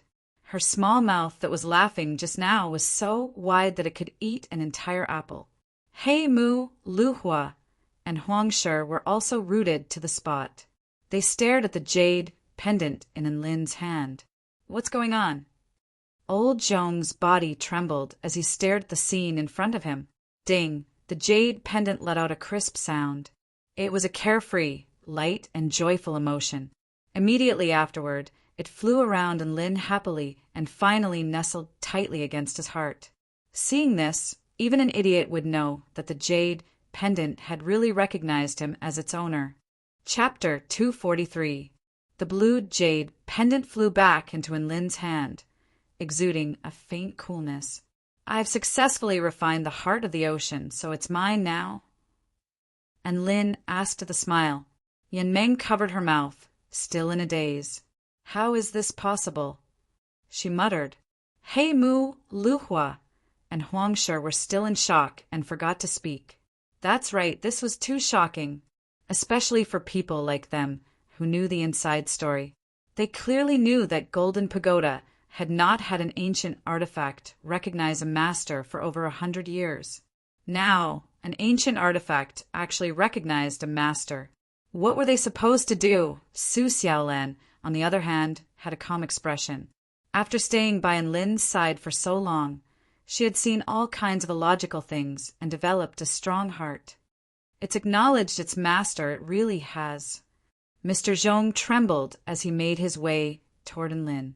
Tears welled up in his eyes as he looked at the vibrant jade pendant, and a rare smile appeared on his face. Treasure it well. Don't worry, I will. Enlin nodded and put the blue jade pendant into his storage ring. You actually succeeded? How did you do it? Yen Meng looked at Enlin, her face still filled with shock. Enlin laughed heartily. I was just messing around. I just treated the ancient artifact as a beast pet and signed a contract with it. You? Yen Meng was so angry that her chest felt stuffy. Her chest was already big to begin with, but now it felt even more stuffy. Enlin didn't try to argue with her anymore. He gave Mr. Zhong a vital stone and continued to choose. Hey, you're still doing it? You just got lucky once. Don't you understand the principle of stopping when you're ahead? Yen Meng said angrily. Enlin ignored this woman, who only knew how to shoot her mouth off, and chose a scroll. This scroll looked very impressive. It was sealed with a mechanism technique. Who knew? There might be something incredible sealed inside. Divine inspection technique. Winter Dragon Tomb map, recording the burial site of winged dragon Shinin. Using emotion. Using a love song to awaken the spirit of the scroll. Enlin was dazed again. Using a song to refine it? This pose was quite unique. He stopped thinking about this and began to sing the love song that he had learned in the Kingdom of the 9 States. At the same time, he continued to refine the scroll in his hand. Enlin's sudden outburst of singing once again shocked everyone present. Everyone stared at Enlin in bewilderment. What the F*CK is wrong with him now? Before they could speak, they heard the sound of the mechanism of the scroll turning. Then the scroll slowly unrolled in front of Enlin, then slowly closed, and then intimately nestled next to Enlin. Yen Meng's eyes widened, and she was once again dumbstruck. On the other hand, Heimu, Lu Hua, and the rest were breathing rapidly.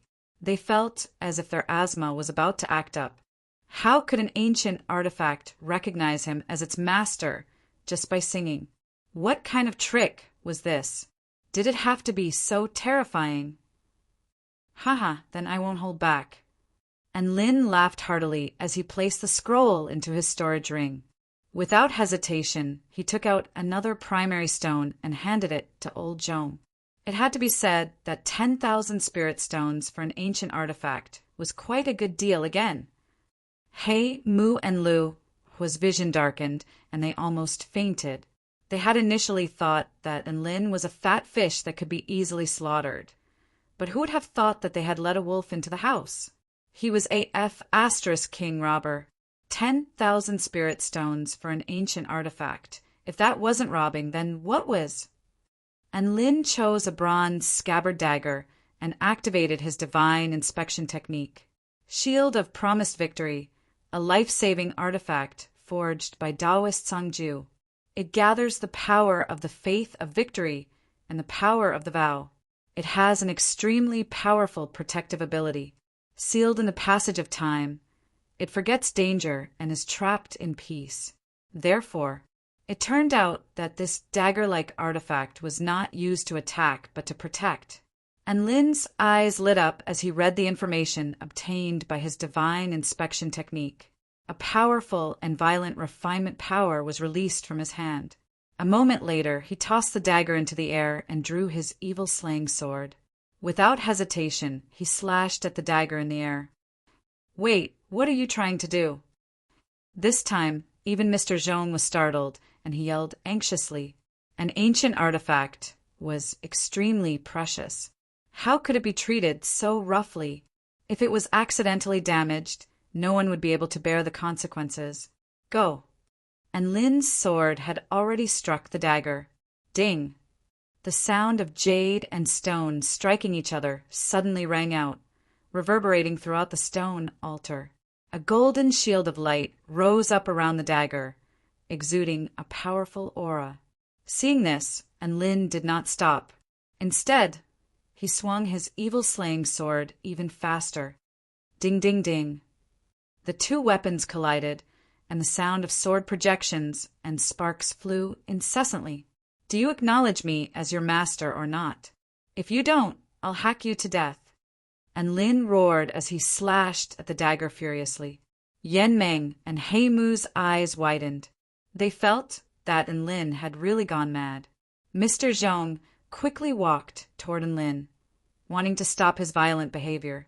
Right at this moment, the dagger was suddenly unsheathed.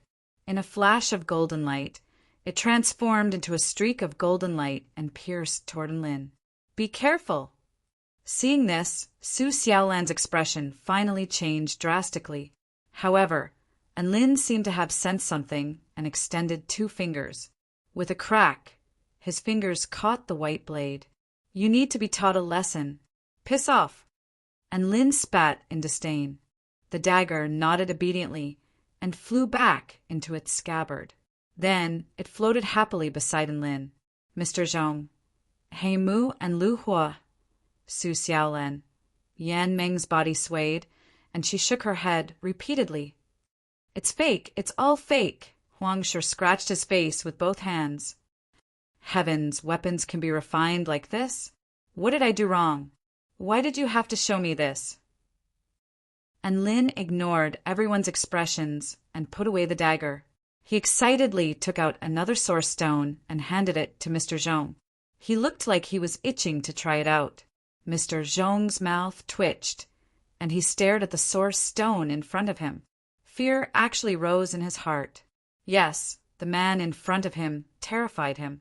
He used special methods to refine ancient artifacts time and time again with irresistible force.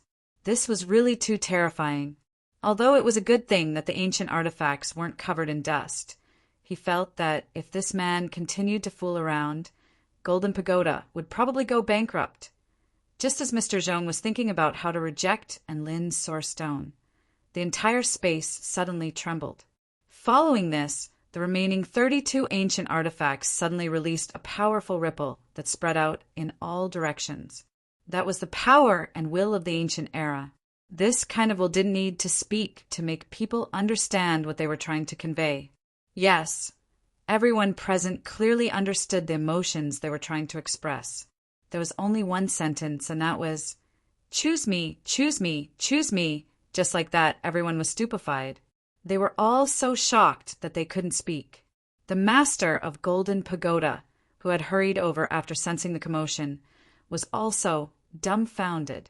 After seeing fellow Taoist and Lin refine the artifacts to his liking time and time again, after seeing his companions, who had been silent for a long time, meet their soulmates and be taken away, these ancient artifacts finally reached a climax.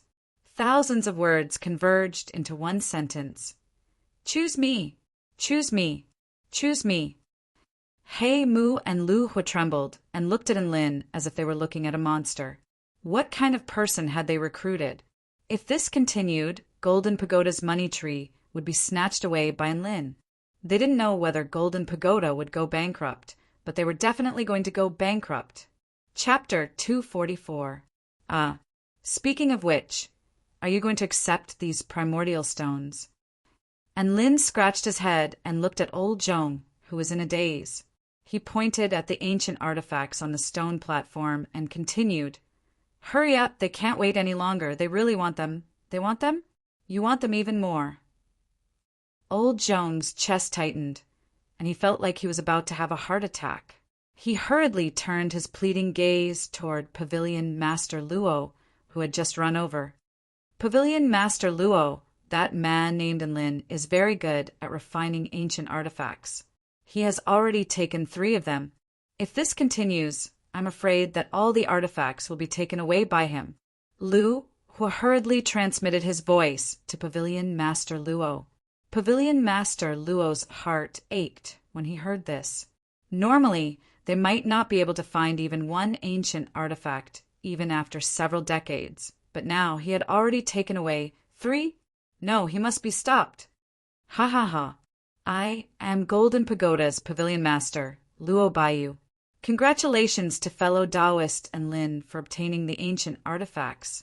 Pavilion Master Luo walked over with a smile and a gentle expression on his face as he cupped his hands and congratulated Enlin. When Enlin heard that the boss of this store had arrived, he respectfully returned the greeting. Pavilion Master Luo didn't beat around the bush and went straight to the point. Since fellow Taoist and Lin has already obtained a few ancient artifacts, why don't you stop here? To tell you the truth, this activity of selecting ancient artifacts is one of Golden Pagoda's specialties. At the same time, it is also one of our main sources of income.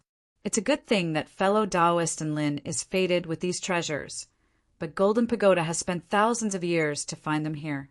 This is also a kind of hard-won fate. Most importantly, we don't want our source of income to be cut off by others. And Lin blinked. He didn't expect the other party to be so straightforward. Since the other party had shamelessly admitted it, how was he supposed to respond? You previously said that the ancient artifacts belonged to the fated, but now you're going back on your word. Aren't you afraid that I'll spread the news that you're treating it as a money tree? And Lin thought for a moment and decided to refute. We can make a new rule. One person can only take away 3 ancient relics at most. I believe that apart from fellow Taoist and Lin, who is a heaven-defying genius, anyone else who can refine one of them would be able to boast about it for 100 years. Naturally, they wouldn't mind this restriction too much. Pavilion Master Luo's tone was still gentle and calm as he continued. I believe that with this, even if this matter were to spread and Golden Pagoda's reputation would be affected, others would still be able to understand. Of course, this is only a last resort. I still hope that fellow Taoist and Lin can resolve this matter peacefully with us. This way, everyone will be happy. And Lin looked at the elegant middle-aged man in front of him and asked, How do we settle this peacefully? 1,000,000 spirit stones. Let's just forget about this matter.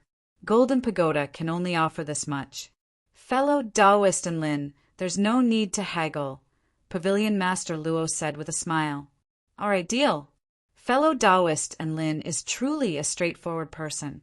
From now on, you are a friend of Golden Pagoda. Just like that, and Lin collected another 1,000,000 spirit stones and swaggered out with Su Xiaolan. Hey Mu, Lu Hua, and Huang sure silently watched the back of the man who seemed like a winner in life. Their hearts were in a mess. Pavilion Master Luo rubbed his forehead in pain. He needed to go to the meditation room to calm down so that he could forget about this man named Lin. Princess Yan Meng's face had been slapped resoundingly. She was in no mood to continue choosing the ancient artifacts and left the stone altar. Only the luxuriously dressed, middle-aged man persisted. He dripped his blood on the ancient artifacts and sang to them. He seemed to be having a lot of fun. Of course, the end result was completely useless, and Lin walked out of Golden Pagoda's door and took a deep breath in comfort. Then he sighed ruefully. I suffered a small loss. I couldn't collect all the ancient artifacts. Su Xiaolan rolled her eyes. You still have the nerve to say this? My heart aches for Golden Pagoda. They originally wanted to rip you off, but you turned the tables and took away 3 of their family jewels, as well as 1,000,000 spirit stones. I like it when they use their 3 family jewels well, woof. Dabai interrupted with a devilish smile. Su Xiaolan and Lin, where are we going next? Su Xiaolan felt a little awkward and changed the topic. Let's walk around nearby and see if there are places like Silver Pagoda, Ingot Pagoda, or Divine Weapon Shop, and Lin said with bright eyes. The corners of Su Xiaolan's mouth twitched. You want to cause trouble again? Looking for the ancient artifacts. Hee Xiaolan, you know me well. Excitement flashed in Lin's eyes after he tasted the sweetness. Just like that, and Lin really did go to all the treasure pagodas to see if there was anyone who wanted to rip him off. Unfortunately, Golden Pagoda was already the top treasure pagoda in the Heavenly River State, and it was the only one that could collect ancient artifacts. This disappointed Lin for a long time. He checked his storage ring. There was a high-rank protective spirit tool that Lin Junjun had given him, the Heavenly Spirit Ice Heart, 2 Immortal Pill coupons, the Shield of Promised Victory, the Winter Dragon 2 map, the Heart of the Ocean, the Dragon Soul Pill, the Evil Slaying Sword, the Realm Piercing Nail, and the Starless Sky of Slaughter Formation Disc. They were all good stuff that he couldn't bear to sell.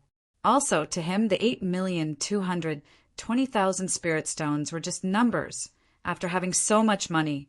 Even if I earned 1,000,000 spirit stones, I don't feel much joy anymore. And Lin looked up at the sky and sighed with emotion.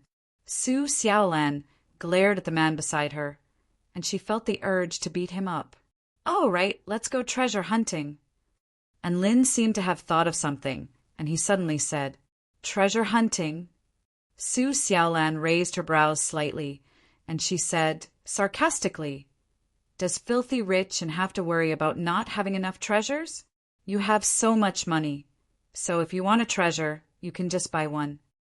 And Lin's expression faltered upon hearing this, and he was speechless. Holy F***, it makes so much sense. Why do we need to go treasure hunting? What can't we buy with so much money? No, don't be led astray. Treasure hunting is for adventure and for opportunities that come along with it.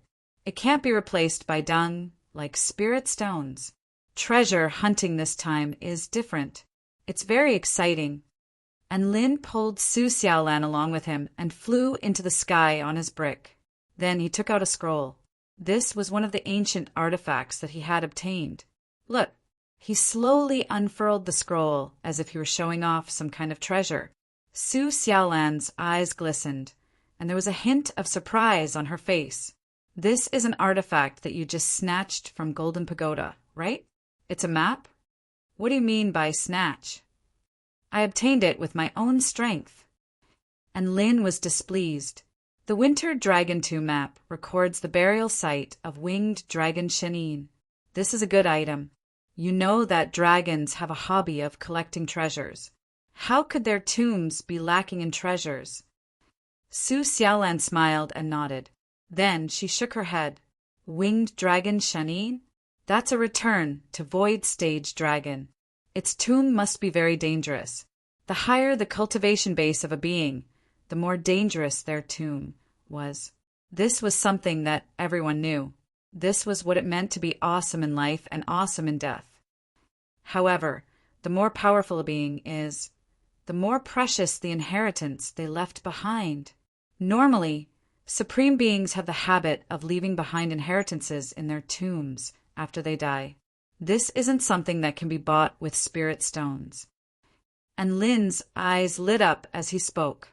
His adventurous spirit was already burning. Su Xiaolan stroked her smooth chin and looked at the map. Then she looked at Lin and asked, "Can your Gundams still be used?" "Of course. They've already been charged." And Lin nodded earnestly. Su Xiaolan clapped her hands together with a dainty smile.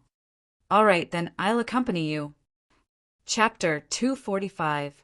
The Winter Dragon Tomb was located in the western part of the Heavenly River State, on the plateau that bordered the Stone Dragon State. And Lin rode on Dubai and flew for 3,000 kilometers before arriving at the plateau that bordered the two states. From the coordinates on the map, it should be here. And Lin pointed to a place surrounded by a few withered trees. Su Xiaolan looked at the destination not far away and said, "There's nothing here. Could it be that there's a formation concealing it?" And Lin nodded. "The map tells me that this is a spatial formation, and those withered trees are the formation flags. I need to move them to open a spatial door and enter the tomb." "You can even talk to the map?"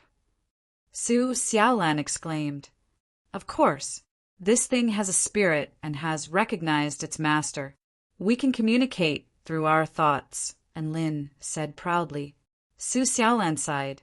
"Really, anything could become a spirit after living for a long time." And Lin followed the instructions on the map and activated an immortal spell to adjust the positions of the withered trees. After the last withered tree was adjusted, the vital energy of heaven and earth surged wildly. A huge formation appeared on the ground, and rainbow clouds even appeared in the sky. It was an extremely grand sight. Tsk. How imposing. It's like a treasure dropped from the heavens. What if it attracts others? And Lin couldn't help but complain. "Don't raise flags." Su Xiaolan glared at Lin and warned. And Lin shut his mouth. This thing was really strange, especially after coming into contact with cultivation. He developed a sense of reverence toward this mysterious karma. Not long after, a white door of light appeared in the center of the formation. It was impossible to see what was inside. "Without the permission of the map, you can't enter this door. Hold my hand tightly." Saying this, and Lin grabbed Su Xiaolan's soft little hand and stepped into the spatial door. Su Xiaolan was a little nervous, but she didn't say anything. She did as Lin said. After passing through the door, what greeted their eyes was an independent secret realm. The sky was white and there was no land. Instead, there were huge rocks floating in the air. On top of each boulder, there was an extremely large palace. "Wow, it's so grand. Look at the appearance of this palace. There must be something special about this place." And Lin couldn't help but exclaim in admiration. After all, he was a man who had visited the Greenwood Imperial Palace before. In terms of appearance, these palaces weren't the slightest bit inferior to the palaces in the Greenwood Imperial Palace. Jade pavilions, gold towers, laurel halls, and orchid palaces. They were all extremely gorgeous and emitted a type of classical luxury. Su Xiaolan smiled. "There are so many palaces. Which one should we go to first?" "Let's start from the nearest palace first. We'll do a carpet search and collect all the valuable items." And Lin said with sparkling eyes. He estimated that there were 23 palaces on the floating boulders in the sky. Together with the floating boulders, they formed a specific pattern that looked like a meandering dragon. The palace in the furthest distance emitted a white light. After seeing it, one would have the urge to immediately rush over and check it out. However, and Lin was the type of person who would carry out a thorough search, and he insisted on starting with the first palace. Just like that, they stepped onto the first floating boulder. On top of it was a green palace with a plaque that had the words Palace of Spring written on it. What was the most boring occupation? Guards? Although guards didn't have personal freedom, they could at least follow their master everywhere and occasionally help their master show off. Guards? Although guards were trapped in one place, they at least had holidays and could see the colorful world. They could also see different people during work and do all kinds of things to pass the time while guarding the door. In Spring Mail's opinion, the most boring occupation in this world was no other than being a tomb guard. That's right, his current occupation was the most king boring. Personal freedom? That didn't exist. He was trapped in this independent secret realm every day and couldn't even leave. Holidays? To him, this job could also be considered a holiday. He could do whatever he wanted in this palace. As long as he didn't smash, rob, or burn anything, he could do anything. However, it seemed like nothing he did was fun because there was nothing to play with here. He wanted to sing a song, but it seemed like even having a mosquito as his listener was a luxury. How long had he been doing this job? 100 years? 1,000 years? 10,000 years? Spring Mail couldn't remember exactly how long had passed. He only knew that the one thing he regretted the most in his life was choosing to be a tomb guard. Back then he had really king lost his mind, which was why he had made that kind of heavenly Tao oath, saying that he would always guard the winter dragon tomb until a fated person appeared to inherit his legacy and obtain his freedom. If the heavens could give him a chance and let him stand in front of Shen-Yin again, he would definitely say 3 words to Shen-Yin. CK off. If he had to add a time limit to these 3 words, he hoped that it would be 10,000 years. Spring Mail had a feeling that he would have to be a tomb guard for the rest of his life. Today, Spring Mail was still sitting on the chair in the Palace of Spring. He was in a daze, napping and thinking about life. He couldn't leave this palace. He was tired of everything in this palace, including those thick pillars. Today's another boring day. Spring Mail murmured. Sigh, let's play rock, paper, scissors. He stretched out his left and right hands. Rock, paper, scissors. Rock appeared in his left hand, while paper appeared in his right hand. Rock, paper, scissors. Scissors appeared in his left hand, while rock appeared in his right hand. Hee, little left, you've lost 2 rounds in a row. You have to work hard. Creak! A sudden sound interrupted Spring Mail's game. The door opened, and Spring Mail's entire body trembled. It wasn't the wind blowing, nor was it the movement of ghosts. It was the arrival of people. He looked at the 2 figures and saw how dazzling they were under the sunlight. That was the light of dawn. That was salvation. That was the hope of life. Ah! Spring Mail let out a strange cry and suddenly pounced toward the 2 of them. Fated people. Mountain quaking, lightning fist. Divine Phoenix, sword slash. Boom! Spring Mail was struck by the golden lightning fist and sent flying by the flaming sword slash. He rolled into the distance. Ah, it's real. This is real pain. I'm not dreaming, ha ha ha. Spring Mail was so excited that he laughed heartily. Tears were almost flowing out of his eyes. The people who had barged into the Palace of Spring were none other than Lin and Su Xiaolan. They looked at each other, and they could see the confusion in each other's eyes. Could it be that this palace guardian, was he a lunatic? Spring Mail stood up again. His entire body trembled, and his blood that had been dormant for a long time began to boil. Green trees suddenly appeared around him, and vines extended in all directions as if they were corporeal. This was an extremely powerful domain. Soul formation stage. And Lin and Su Xiaolan both trembled as they stared at Spring Mail with rapt attention. They didn't expect to encounter such a powerful enemy right after entering the tomb. How were they supposed to survive now? Ha ha ha! Welcome to the Palace of Spring, fated ones. My name is Spring Mail, and I'm the master of the Palace of Spring. As long as you obtain my approval, you can obtain the pill refinement inheritance of the Palace of Spring." Spring Male laughed heartily, but he had a convincing and dignified air about him, and Lin's lips twitched slightly. Spring Male? Who came up with such a strange name? Why wasn't he called Brother Spring? Then how do we obtain your approval? Su Xiaolan maintained her vigilance and asked, "Good question." Spring Male waved his sleeves and continued, "First, your pill refinement attainments must reach the spirit gathering stage." And Lin, "What stage is the spirit gathering stage?" Su Xiaolan, "Are we guessing again in class?" The pill refinement stages are divided into the flame mastery stage, fulfillment stage, spirit gathering stage, creation stage, and pinnacle stage. However, I'm only at the fulfillment stage. And Lin, I only know how to knead mud balls, so I probably can't even be considered to be at the flame mastery stage. Let's just fight him. Su Xiaolan glanced at him. "Are you stupid? What's the point of fighting without an inheritance? Just turn around and run."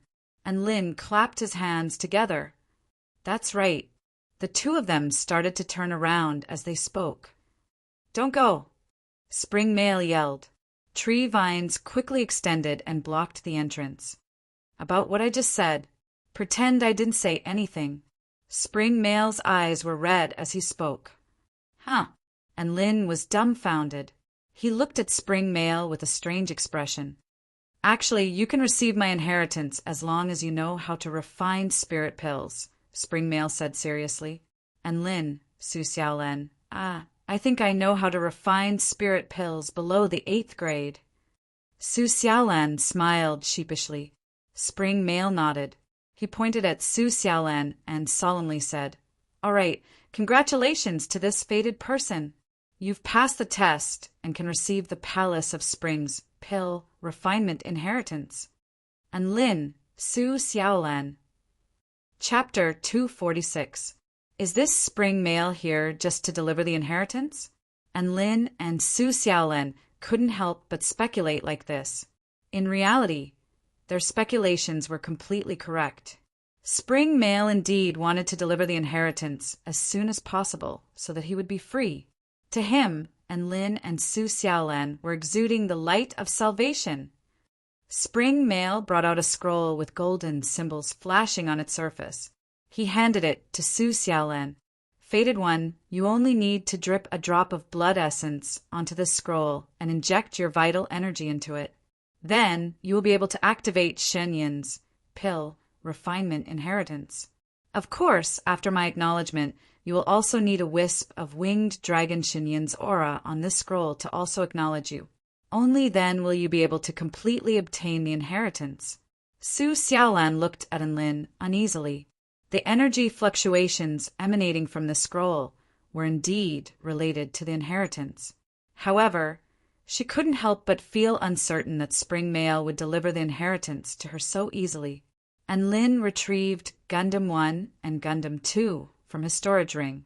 He then transmitted his voice to the mini versions of Dabai and Xiao Chou, telling them to be on guard against Spring Male at all times. Only then did he nod at Su Xiaolan. Su Xiaolan dripped a drop of blood essence onto the scroll and injected vital energy into it. A heart palpitating roar suddenly erupted from the scroll, and the projection of a golden dragon leaped out from the scroll. Then it crashed directly into Su Xiaolan's body. "Su Xiaolan!"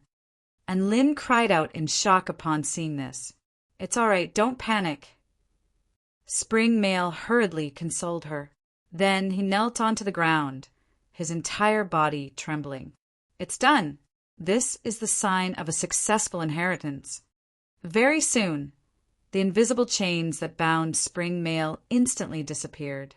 He threw his head back and roared with laughter. Tears trickled down from the corners of his eyes. "I'm finally free, ha ha ha ha." Su Xiaolan's eyes lit up. She looked at Enlin and said in amazement, "This is the real pill Dao inheritance."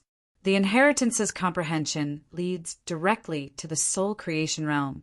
Only after receiving the complete inheritance did my fulfillment realm show signs of breaking through to the spirit assembly realm. Master Shanin, please accept a bow from your disciple. Su Xiaolan bowed respectfully toward the memorial tablet in the center of the Palace of Spring. After accepting the inheritance, there would be a master-disciple bond. This was the same as Enlin lighting candles for his system every day. After a while, Spring Male's emotions finally stabilized somewhat. He wiped away his tears and said to Enlin and Su Xiaolan, I'm also going to leave this place. It's a kind of fate that we've met here, so I'll tell you a few more things. The Palace of Heaven is very dangerous. Although the treasures inside are the most alluring, they're also the most deadly. You are the third batch of cultivators to enter the Winter Dragon Tomb. Although the first 2 batches of cultivators didn't come here, they all went to the Palace of Heaven. After that, they stayed there forever. After saying this, Spring Male left. He passed through the door of light and completely left this dragon tomb. Enlin and Su Xiaolan looked at each other. They knew which Palace of Heaven Spring Male was talking about.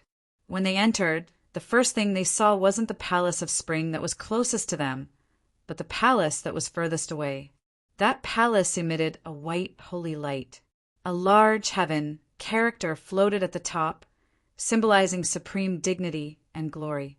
It made one yearn to go there immediately and worship it. If it weren't for the fact that Enlin firmly carried out his carpet-style search policy, the 2 of them might really have gone straight to the Palace of Heaven. Let's just go with the flow, Enlin said nervously as he gazed at the Palace of Heaven in the distance. Su Xiaolan nodded. The 23 floating boulders faintly formed a meandering dragon. They were currently at the tail of the dragon, while the Palace of Heaven was the dragon's head. It would be too early for them to search through the palaces, one by one. Just like that, they arrived at the Palace of Summer. They saw a golden flaming bird lying lazily on the ground. Welcome, fated ones. My name is Summerbird. This golden flaming bird spoke in a soft and seductive voice. After saying this, it even yawned nonchalantly, and Lin's lips twitched slightly. Speaking of which, did these tomb keepers really name themselves so casually? The flaming bird swept its gaze over the 2 humans and beasts. It then continued, Do you want the inheritance of the Tao of Fire? And Lin, why was it asking so directly? Wasn't it going to fight first before spitting out the inheritance? And Lin calmed himself down before asking, Can I get it just because I want it? How could there be such a good thing? Summer Bird swept its gaze over everyone. It then said in a slow voice, How about this? Use your best move to beat me up. I'll give the inheritance to whoever beats me up until I'm satisfied. And Lin, Su Xiaolan, could such a rude request really work? Dabai, Xiao Chou, you guys go first. And Lin suddenly said, seeing that he could beat up the young beasts for free, and a soul beast that was of a higher level than him, Dabai was already eager to give it a try. Hearing in Lin's words, he immediately pounced towards Summer Bird and gave it a fierce beating. The power of the Heavenly Wolf was completely activated. The dog's claws contained an extremely powerful force, and it slashed out streaks of sharp edges.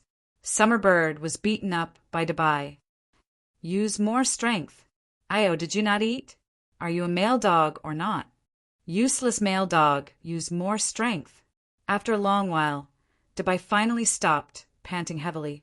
Summer Bird still looked dissatisfied. That's it. Crack. Dabai's heart jerked violently as if it had been struck by a violent blow. He walked to Enlin's side in a daze and fell into self-doubt. Big Brother-in, do you still have more Emperor Snake pills? Give me a few.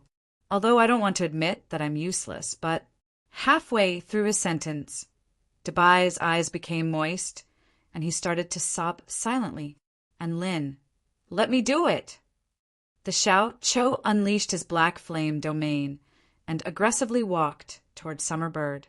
Summer Bird's lazy, eyes lit up slightly. Yo, this seems pretty good. It's tasty. Without saying anything else, the Xiao Cho raised his silver rod and smashed it toward Summer Bird. Boom, boom, boom. Energy surged violently, accompanied by Summer Bird's pained cries. Wah! It feels so good. Use more strength. Hit here and here.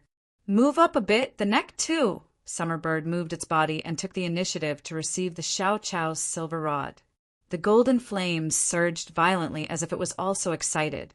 It wasn't afraid of the Xiao Chow's black flame at all.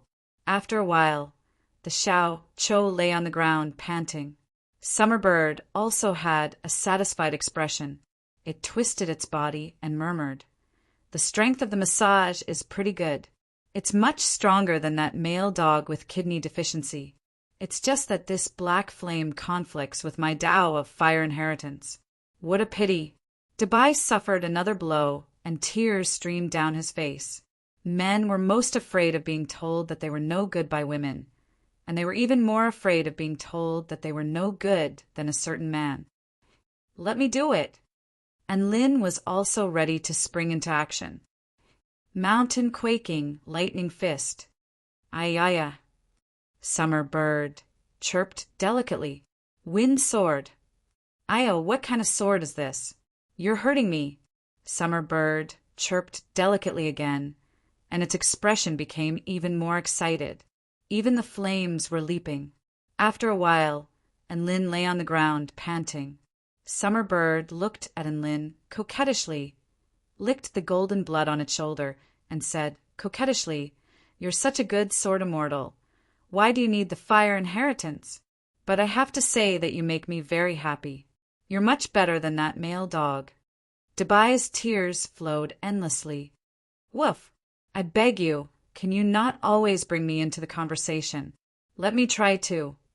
Several fire dragons burst forth from Su Xiaolan's body, dancing along with the sword as it pounced toward Summer Bird. Summer Bird looked at the fire dragons pouncing toward it, and its eyes lit up. This is the divine phoenix bloodline. Rumble. The flames exploded violently, and Summer Bird trembled in the flames. It chirped excitedly. Ah, so refreshing. Such a familiar smell. Such a sweet, beautiful, and fierce smell. Make it more fierce. As you wish. Su Xiaolan shouted softly, and a pair of flame wings bloomed behind her back. Her figure turned into a flaming meteor, and her speed was extremely fast. The sword light enveloped the golden flames and slashed toward Summer Bird. Ah! Summer Bird screamed loudly when it was struck by the sword light, and its entire flaming body fell limply to the ground. It looked at Su Xiaolan with bright eyes and said softly, "Such powerful flames. This Summer Bird is about to pee in my pants. I like the smell of these flames. You shall be the one, beautiful lady. I shall let you inherit my winter dragon graveyard's path of flames." Chapter 247. And Lin, Dabai, and Xiao Cho were all dumbstruck. Never would they have thought that such a masochistic Summer Bird would be conquered by Su Xiaolan. Where was the three of them going to put their faces? They really wanted to bang their heads against a wall. Summer Bird flew in front of Su Xiaolan and breathed out a golden flame seed from its beak. "Close your eyes and focus." Su Xiaolan did as she was told, and the golden flame seed began to merge into her glabella. Boom! The vital energy of heaven and earth suddenly surged. Is it my imagination? I feel like Su Xiaolan's aura has become more powerful, and Lin said as he looked at the slightly furrowed woman. I feel it too. Could it be that accepting an inheritance can increase one's cultivation base? Woof! Dabai was also confused. Summer Bird chuckled. This is because she had an epiphany when accepting the inheritance. She took advantage of this opportunity to cleanse and purify the power of flames in her body, thereby making her flames even purer. To be able to grasp this opportunity so decisively, she really is very talented in the Tao of flames. Right at this moment, wisps of flames suddenly began to revolve around Su Xiaolan's body. These flames were yellow with a hint of gold, and they exuded an extremely scorching aura. She opened her eyes with an excited expression on her face. I did it. Summer Bird nodded. The inheritance is over, so it's time for me to leave. We'll meet again. When we meet again, I hope you guys can put in more effort. After saying this, she spread open her wings, and her body rose into the air as she flew toward the gate of the dragon tomb. And Lin, Dabai and Xiao Cho returned to their miniature forms, and they were extremely disappointed. If they could, they wanted to turn into a blade of grass. All right, let's go to the other palace, Su Xiaolan said excitedly. Only Su Xiaolan was in high spirits now. The two extremely helpful inheritances had completely stimulated her adventurous spirit. The third palace was called the Palace of Autumn, and Lin and the others nervously pushed open the door and saw a young girl sitting quietly on a straw mat. She had a pretty face and a fiery red dress. An ancient sword rested on her slender legs as she closed her eyes and meditated. And Lin looked at this young lady and felt that she was very cool. She had the demeanor of a master. Facing this kind of master, no one could disturb her. This was a great disrespect. The best way to deal with it was to quietly stand to the side and wait for Grandmaster to find some time. Su Xiaolan was clearly thinking the same thing. She stood silently off to the side with Lin and looked at the young woman with a hint of excitement and anticipation. Time passed slowly, and Lin felt that this test might be a test of their patience. Therefore, he did not make any unnecessary movements. Unknowingly, a long time passed. The red-clothed girl's body gently moved up and down, her head slightly tilted to one side. Sparkling and translucent liquid flowed out from the corner of her delicate mouth. And Lin, Su Xiaolan, is she asleep? And Lin transmitted his voice. I think so. She's drooling. Have you ever seen someone drool while meditating? Su Xiaolan transmitted her voice back. Then let's go wake her up, and Lin continued. Won't she get angry if we wake her up so abruptly? Then the inheritance will be ruined. Su Xiaolan was a little worried, and Lin nodded and felt that it made sense. Therefore, he threw Minnie White out. Go, Dabai. Woof. Why me? Dabai, who had not recovered from the trauma, wailed. Then, his dog face crashed into the young girl's face. Bam! Dabai crashed into the young girl and sent her tumbling backward. Su Xiaolan, and Lin's eyes widened. He felt that he had thrown too much, but it was really not intentional. He just did not expect Dabai to be so light. Ah, who? Wow, a dog? The young girl in red was knocked down and screamed in fright. Then, she saw Dabai's adorable dog face. She looked up and saw in Lin, Su Xiaolan, and an ugly, adorable monkey. Her expression changed instantly, and a sharp aura began to burst out. Her entire body was like a sharp sword that had been unsheathed. Fated One, welcome to the Palace of Autumn. Do you want to obtain the Winter Dragon Tomb's sword inheritance? Her voice was crisp and pleasant, but it contained a frightening sharpness that made people shiver. And Lin was delighted when he heard this. Sword inheritance? I, and Lin's sword immortal, will definitely obtain this inheritance. He had already comprehended the 6 strikes of the war god. How difficult would it be to obtain the Palace of Autumn's sword inheritance? And Lin felt that he could not raise his head after being consecutively obtained by Su Xiaolan. Now that he was finally in a field that he was good at, he would be letting himself down if he did not show off a little. The method to obtain the sword inheritance this time is relatively simple. Watch my sword dance once. After you watch it, follow your own comprehension and restore my sword dance. I will see if you are qualified to obtain my inheritance, the young girl said in a clear voice, and Lin nodded excitedly. Okay, Senior Autumn Girl.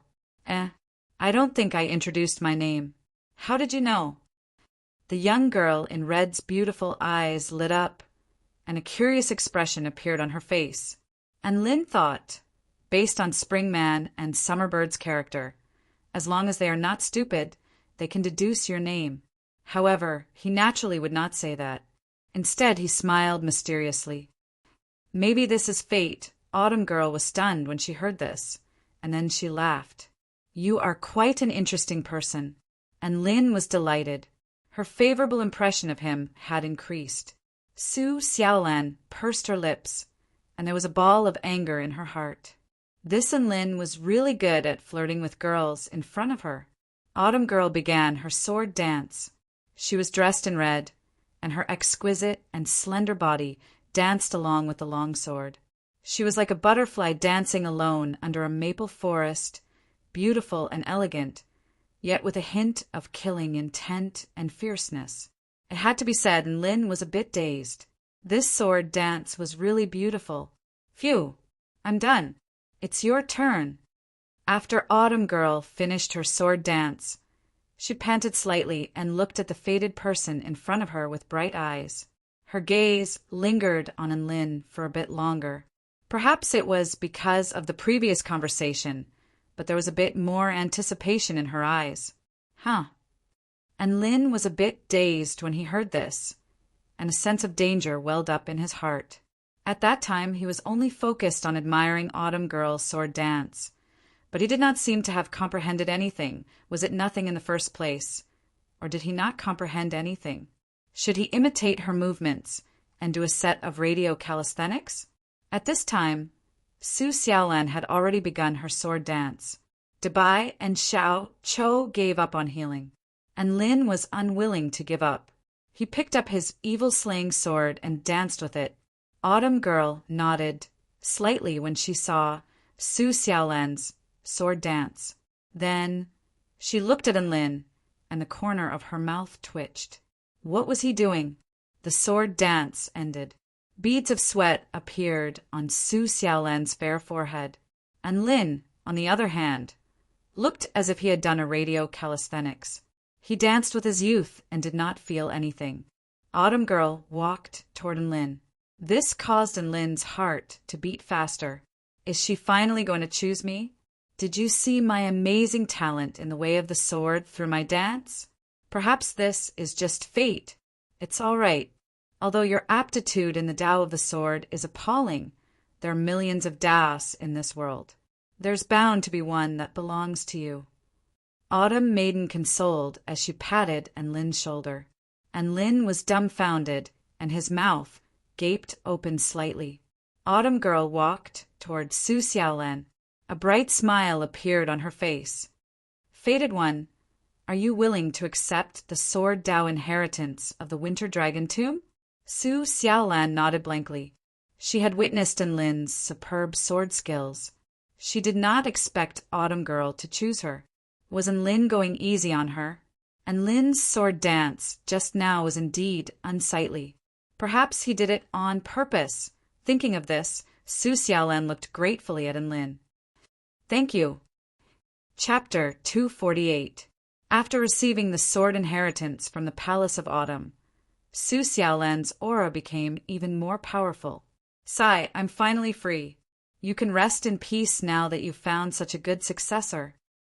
Autumn Woman had a nostalgic expression on her face. Then she smiled bitterly and shook her head helplessly. Autumn Woman didn't say anything else. She bid farewell to Lin and the others and left the Palace of Autumn.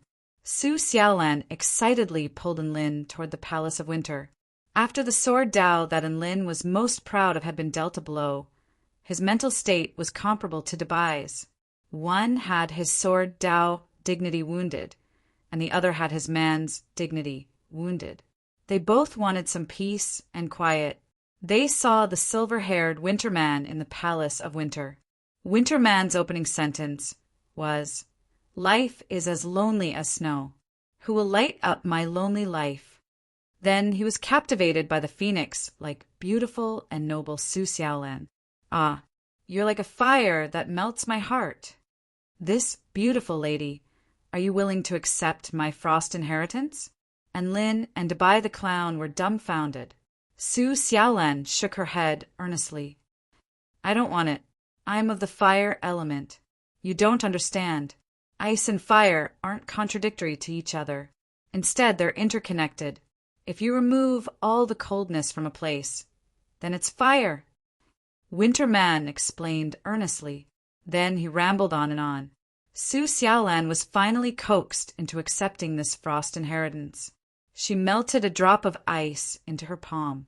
Although she didn't really believe Winter Man's words, she reluctantly accepted this inheritance with the principle that it would be a waste if she didn't accept it.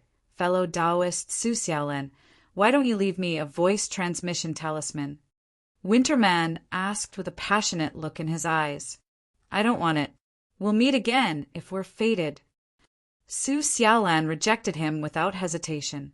Ah, I like your fiery personality. Winter Man clutched his chest. He felt like his heart was about to melt again. Then I'll leave first. The next time we meet, I'll make you fall in love with me. After saying this shamelessly, Winter Man reluctantly flew away from the palace of winter. Winter Man had not said a single word to Enlin, the clown, or Dabai. They were treated like air. Haha, it seems like this frost inheritance is quite useful. When fighting in a world of ice and snow, it can prevent my flames from being affected by the low temperature. Su Xiaolan was pleasantly surprised. She took Enlin's hand and continued to walk towards another palace. This was a good rhythm. Enlin rubbed his face and couldn't help but complain.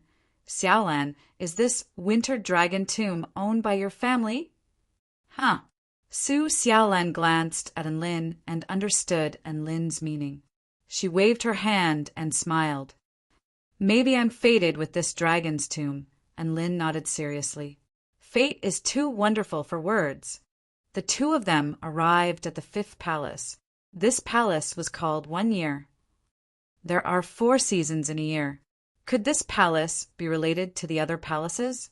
Su Xiaolan looked at the palace in front of her with a hint of eagerness. It should be.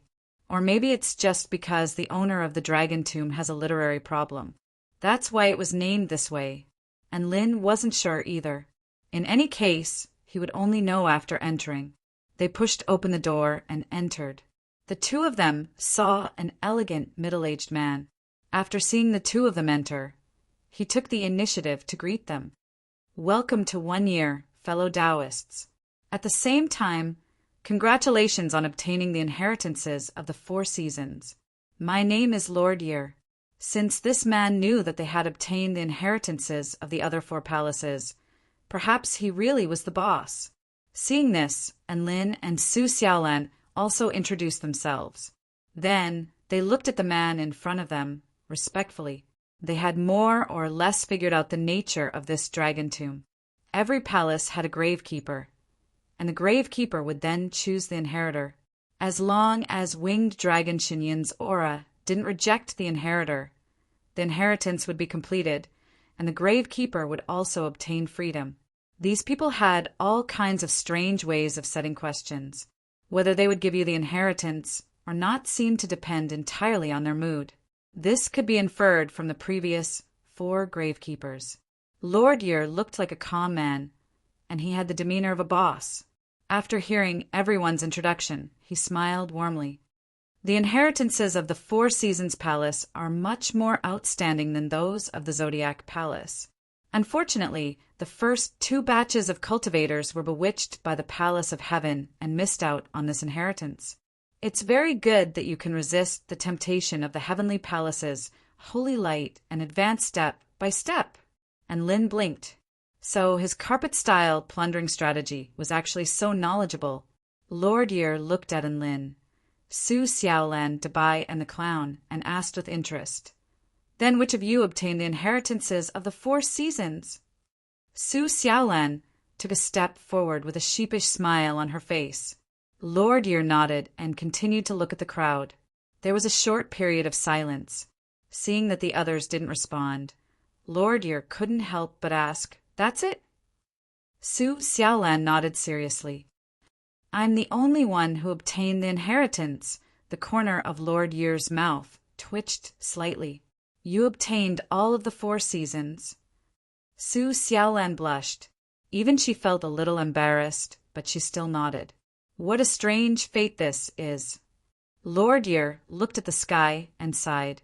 At this moment, and Lin really wanted to chime in.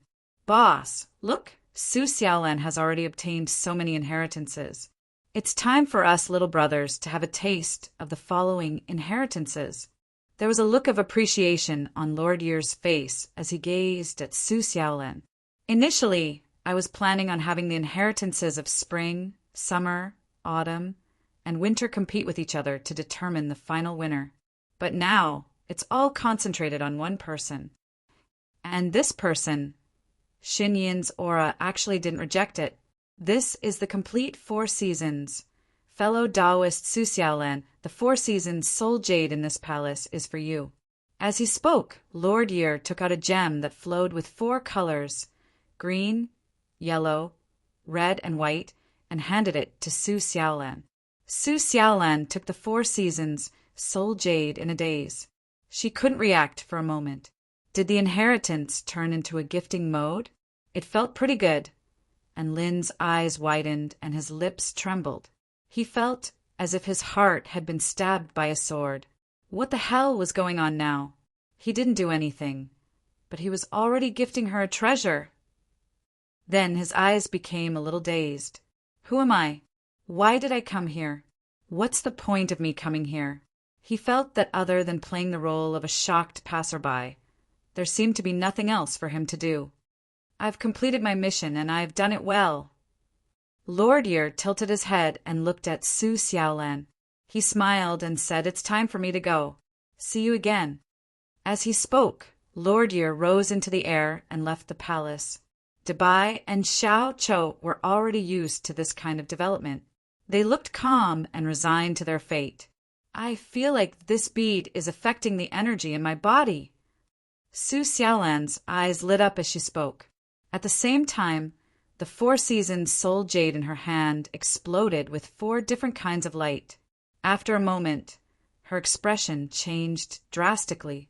I feel like the energy in my body is fusing and expanding. Hearing this, and Lin began to worry. He hurriedly said, Xiaolan, calm down first. Do you feel uncomfortable anywhere? Su Xiaolan's face was slightly red as if she was in pain. This made Lin's heart clench. Dabai and Xiao Chou also came over with concern. Xiao Chou's cultivation base was at half-step soul formation. He was just about to take Su Xiaolan's pulse when Su Xiaolan waved her hand to reject him. Su Xiaolan went into a meditative position and shook her head lightly. Don't worry, I'm fine. I just feel that I'm about to break through. And Lin, Dabai, Xiao Chou. Chapter 249. 1 human and 2 pets stood in silence, looking at Su Xiaolan, who was in the process of making a breakthrough. They felt as if there were 10,000 mythological beasts galloping in their hearts. And Lin felt more and more like this dragon tomb was opened by Su Xiaolan's family. Even if they got in through the back door, they wouldn't be able to do this. The vital energy of heaven and earth formed a vortex and surged into Su Xiaolan's body. Su Xiaolan extracted the pure vital energy, and a golden flame seed began to appear on her spirit root, pushing her cultivation base to a higher level. Finally, she broke through a certain shackle. Boom! A powerful aura exuded from her body. She opened her eyes, and wisps of golden flame swirled in her limpid eyes, exuding a proud and majestic aura. Congratulations! You've successfully broken through. Hurry up and treat us to a meal. And Lin congratulated Su Xiaolan as he sensed the powerful aura of the spirit-nurturing final stage. Su Xiaolan smiled faintly and looked toward Lin with her eyes that were still burning with golden flames. Her eyes were enchanting, elegant, and beautiful. There was also a hint of intimacy and gentleness in them. Let me tell you some good news. Not only have I broken through, but my bloodline has also been further activated. Then you should treat us to a meal. Su Xiaolan thought for a moment. She flipped her hand, and a crimson fruit appeared in her hand. There were small, flaming dragons revolving around the fruit. Here, this is a dragon fruit. It's a third-rank spirit fruit.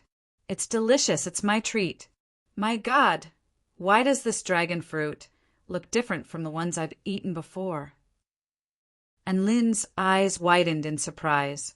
He picked up the dragon fruit that Su Xiaolan had given him and took a big bite. Boom! The extremely spicy texture stimulated his taste buds, and he felt as if his taste buds were about to explode. Holy F asterisk CK! Water, give me water! And Lin felt as if there was a fire burning in his mouth. It was real fire. Don't drink water. Swallow it, and your mouth won't be spicy anymore, Su Xiaolan advised, and Lin swallowed the fruit. Sure enough, his mouth wasn't spicy anymore. Then, holy SH asterisk T, my stomach, help! And Lin felt as if his stomach was on fire and was about to explode. When Su Xiaolan saw and Lin's expression, she finally couldn't hold back her laughter. Her silvery laughter resounded in the palace, sounding exceptionally pleasing to the ears. And Lin was very nervous at first, but after his stomach burned, he felt a stream of pure flame energy flowing through his body. He immediately felt extremely comfortable, as if his conception and governing vessels had been unblocked. He blinked his eyes. Is this bitterness followed by sweetness? Su Xiaolan took out another dragon fruit and ate it herself. She said with a smile, "Wrong, this is spicy first, then refreshing. It can even slightly increase the realm." And Lin nodded. The taste of the fire dragon fruit was explosive, but after eating it, it felt so good that he couldn't help but continue eating. Therefore, he continued to eat. Lingering between spiciness and pleasure, Dubai didn't have the face to look at the two of them. He felt that they were showing off. After eating the fire dragon fruit and resting for a while, the two of them continued on their journey. It's the Palace of Tigers this time. And Lin looked at the signboard of the palace and guessed that it had something to do with the inheritance of beasts this time. Su Xiaolan smiled. I heard Lord Nian talk about the 12 zodiac animals before. This should be the palace with the 12 zodiac animals as the main characters. The two of them pushed open the door and entered with some anticipation. However, what they didn't expect was that the palace was empty. There was nothing inside. Where's the tiger? And Lin asked curiously. He guessed that there should be an exotic beast like a tiger inside the Palace of Tigers guarding it. Sigh. Looks like the inheritance has been taken away. Su Xiaolan was a little disappointed. The group carefully searched the interior of the palace again, but still didn't find anything. They had no choice but to continue on to the next palace. The Palace of Rabbits was still empty. The Palace of Dragons, Palace of Snakes, Palace of Horses, they went through all the palaces of the 12 zodiac animals, but they were all empty. Finally, there was a single zodiac animal palace. There were 12 zodiac animal statues on it. They looked extremely lifelike and seemed to be worth a lot of money. And Lin tried to move them into his storage ring, but he failed again. They've mastered all 12 zodiac animals. The first 2 batches of cultivators were way too powerful. They were all defeated by the Palace of Heaven, and Lin stroked his chin with a perplexed expression. If the purpose of this dragon tomb is to find a fated person to inherit its legacy, then wouldn't it be a waste if the fated person to inherit these zodiac signs is killed here? Have you forgotten? Those tomb keepers are actually also very good heirs, Su Xiaolan said with a smile. Makes sense. So the previous inheritances were only the appetizers. Those fated people are actually not important. The real inheritance, the complete inheritance of winged dragon Shanine, if there is one, is probably in that place. He raised his head and looked toward the enchanting palace that was exuding a holy white light. The Palace of Heaven.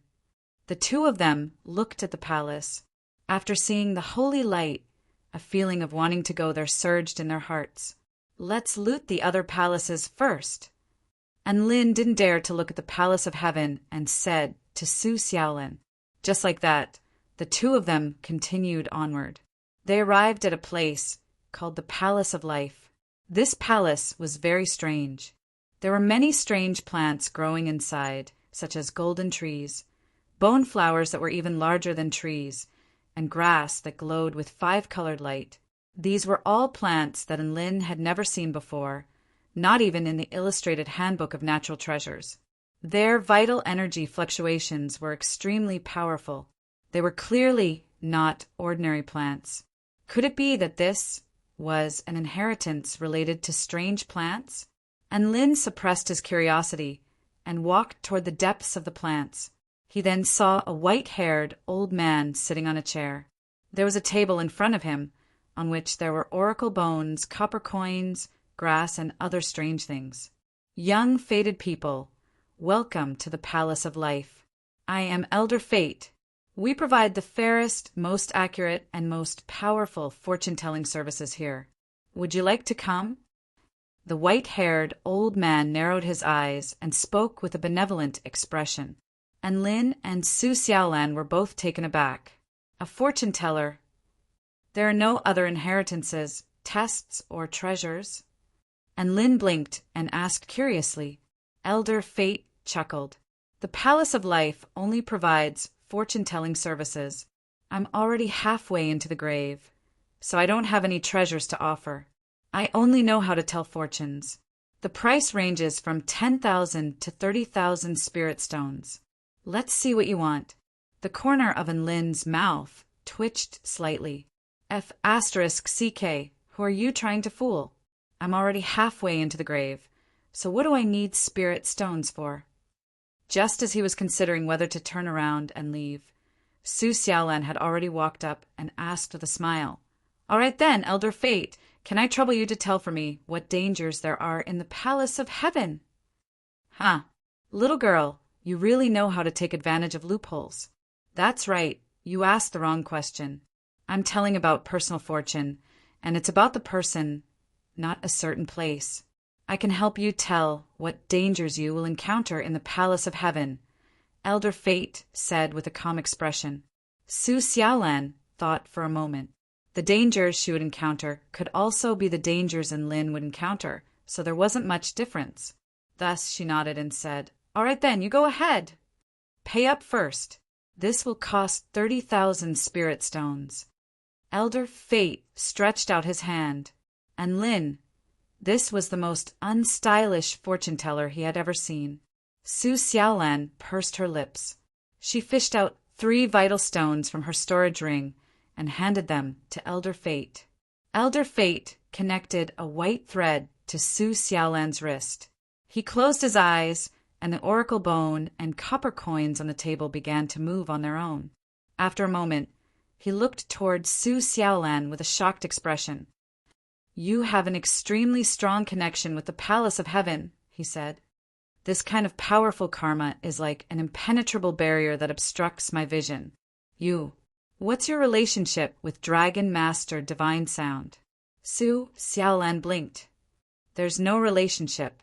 Speaking of which, what dangers will I encounter in the Palace of Heaven? Elder Fate shook his head slowly. I don't know, Su Xiaolan. And Lin, by the way, can I get a refund? Su Xiaolan asked expressionlessly, and Lin also looked at the old man in front of him with a cold expression. This guy is definitely a fake. F***CK.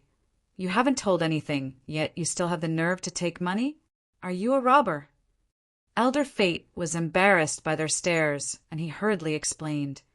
I need to expend a lot of energy when I tell fortunes. These spirit stones are for me to replenish my energy, so I can't return them. If I return them, I won't be able to tell fortunes next time.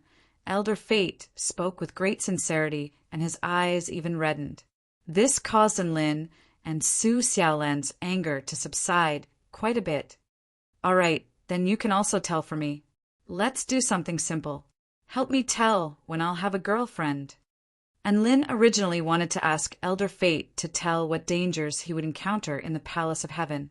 However, he was afraid that Elder Fate would use the same words as Su Xiaolan to bluff him. Thus, he chose a simpler one. What's a girlfriend?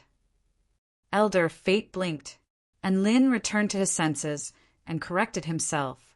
Tell when I'll have a Tao partner.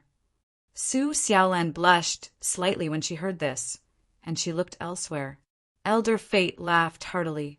He was good at this, and he immediately said, No problem, no problem. This only costs 10,000 spirit stones. And Lin nodded and handed a vital stone to Elder Fate. Elder Fate used the white silk thread to wrap around in Lin's wrist, and he began to tell. A moment later, he broke out in a cold sweat. Chapter 250. Elder Fate felt like he was on the verge of breaking down.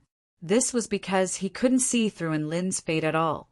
If his investigation into the relationship between Su Xiaolan and the Palace of Heaven was blocked by a powerful barrier of karma, then investigating in Lin's fate was a dense fog that he couldn't see through at all.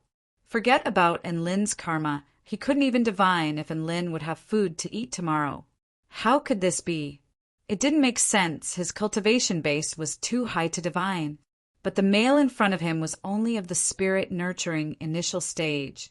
The more Elder Fate thought about it, the more he felt that something was wrong, and the more he panicked. Seeing that Elder Fate's expression wasn't right, and Lin thought that the road of love was going to be bumpy. He also became nervous. How is it? When will I get a Tao partner? Elder Fate gulped.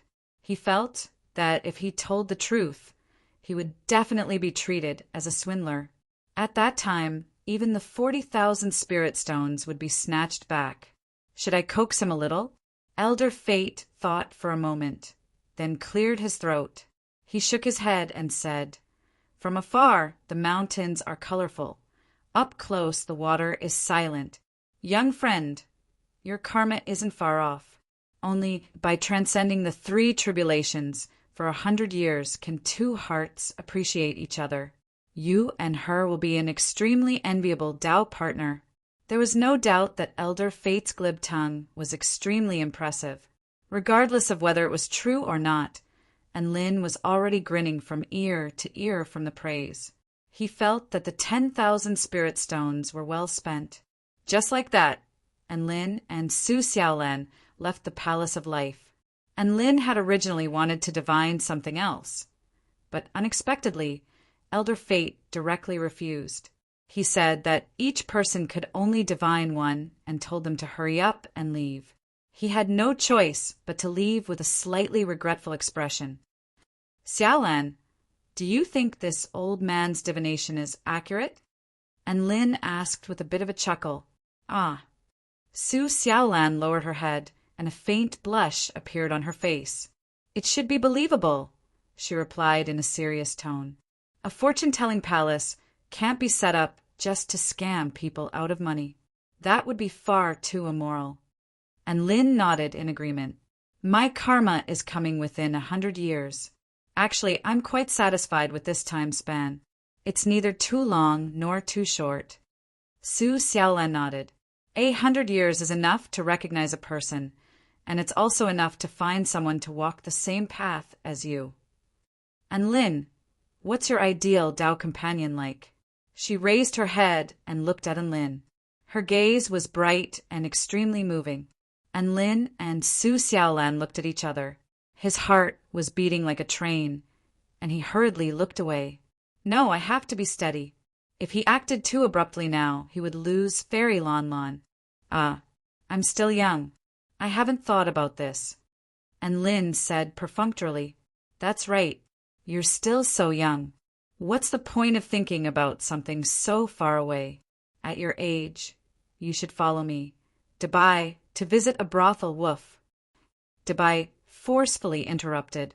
Su Xiaolan. And Lin, you've been to a brothel before? And Lin hurriedly explained. How could I? Why would I go to a brothel? Dubai smiled wickedly. Have you forgotten about Sister Lanyu at the Spring River Pavilion? Woof? Holy F asterisk CK. Dubai, do you still have the nerve to say that? If it wasn't for me trying to get you back, would I have gone? And Lin's veins popped as he clenched his fists and was about to teach Dubai a lesson. Seeing this, Dubai immediately ran. Don't run. And Lin roared and chased after him. Come and chase me. If you can catch me, I'll let you. Dabai yelled as he ran. Su Xiaolan! She massaged her brows. So, and Lin had been to a brothel after all. In the end, Dabai was still caught by Lin. Then, a series of pung pung pung sounds ensued. After beating up Dabai, everyone continued forward and arrived at the Palace of Yellow. It looked like the last 4 palaces were heaven, earth, black, and yellow. And Lin felt that they could actually add a universe chaos and chaos series, but after thinking about it, it seemed too domineering. It was understandable that winged dragon Shin-In didn't add it. Before entering the gate, and Lin had Gundam 1 and Gundam 2 lead the way.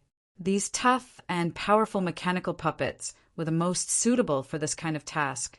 After the gate opened, an extremely oppressive aura swept out from within. It was as if a huge mountain was crushing down on everyone, making it hard for them to breathe.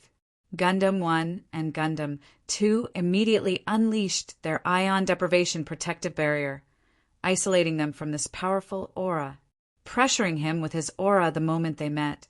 It seemed like this tomb keeper wasn't too friendly. If you want to obtain Shin Yin's inheritance, then piss off to the Palace of Heaven. Don't bother me here. A coarse voice boomed out, causing the space around them to tremble uncontrollably. And Lin focused his gaze and saw a red-haired man with a shirt off, revealing his bronze-colored muscles. This man's entire body was enshrouded in red flames, appearing extremely domineering and intimidating. And Lin mustered up his courage and asked, "Then, Senior, what do you have here?" "Huh." The red-haired man looked at Lin with a cold expression. "I have a fire spirit vital bead here. It's in my body. Do you think you have the ability to obtain it?" The man patted the area where his heart was, and the corners of his lips curled up in a provocative manner. And Lin understood now. Instance dungeons had already become a method of killing monsters and obtaining treasures. He and Su Xiaolan were both a little hesitant.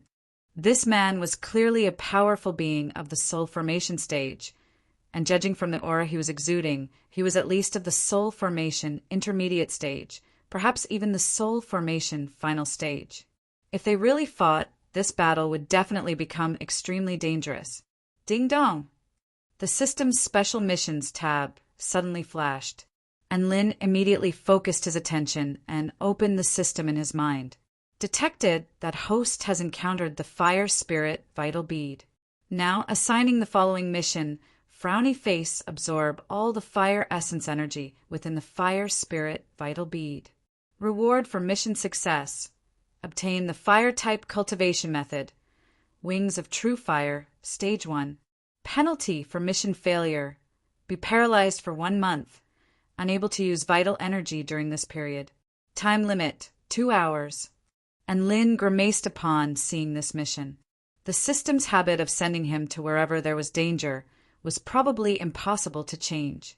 Then he only had 2 choices now. He could choose to fight like a man, or he could choose to be paralyzed for a month like a coward. If he chose to fight, there would be a terrifying outcome, and that was that he might be killed by this red-haired man. Are you going to fight or not? If not, then scram. The red-haired man seemed to be a little impatient, and even the flames on his body became more aggressive. Fight! And Lin steeled his heart and stepped forward. Su Xiaolan, don't fight.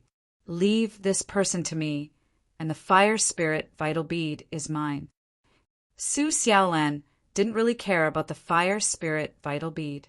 Her vermilion bird sect didn't lack fire essence items like this. However, she was a little worried about Lin. You really don't need my help? And Lin shook his head and smiled. I really don't need your help.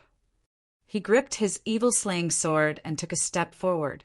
His aura erupted without reservation. Oh, although you're very weak, you're acting like a man. The red-haired man grinned and also erupted with his aura. Red flames roared and danced along with him. This man's aura was extremely fearsome. He had already reached the soul formation final stage. His powerful aura crashed into Lin's body, causing his muscles to tremble involuntarily. Gundam 1, Gundam 2, you guys are in charge of attacking. Dabai, Xiao Cho, you guys are in charge of holding the line. And Lin yelled from behind. Dabai's big round eyes widened. Then what are you in charge of, Big Brother and Wolf? And Lin cleared his throat before replying with a calm expression. I'll be in charge. Dabai, Xiao Cho, Su Xiaolan, the red-haired man,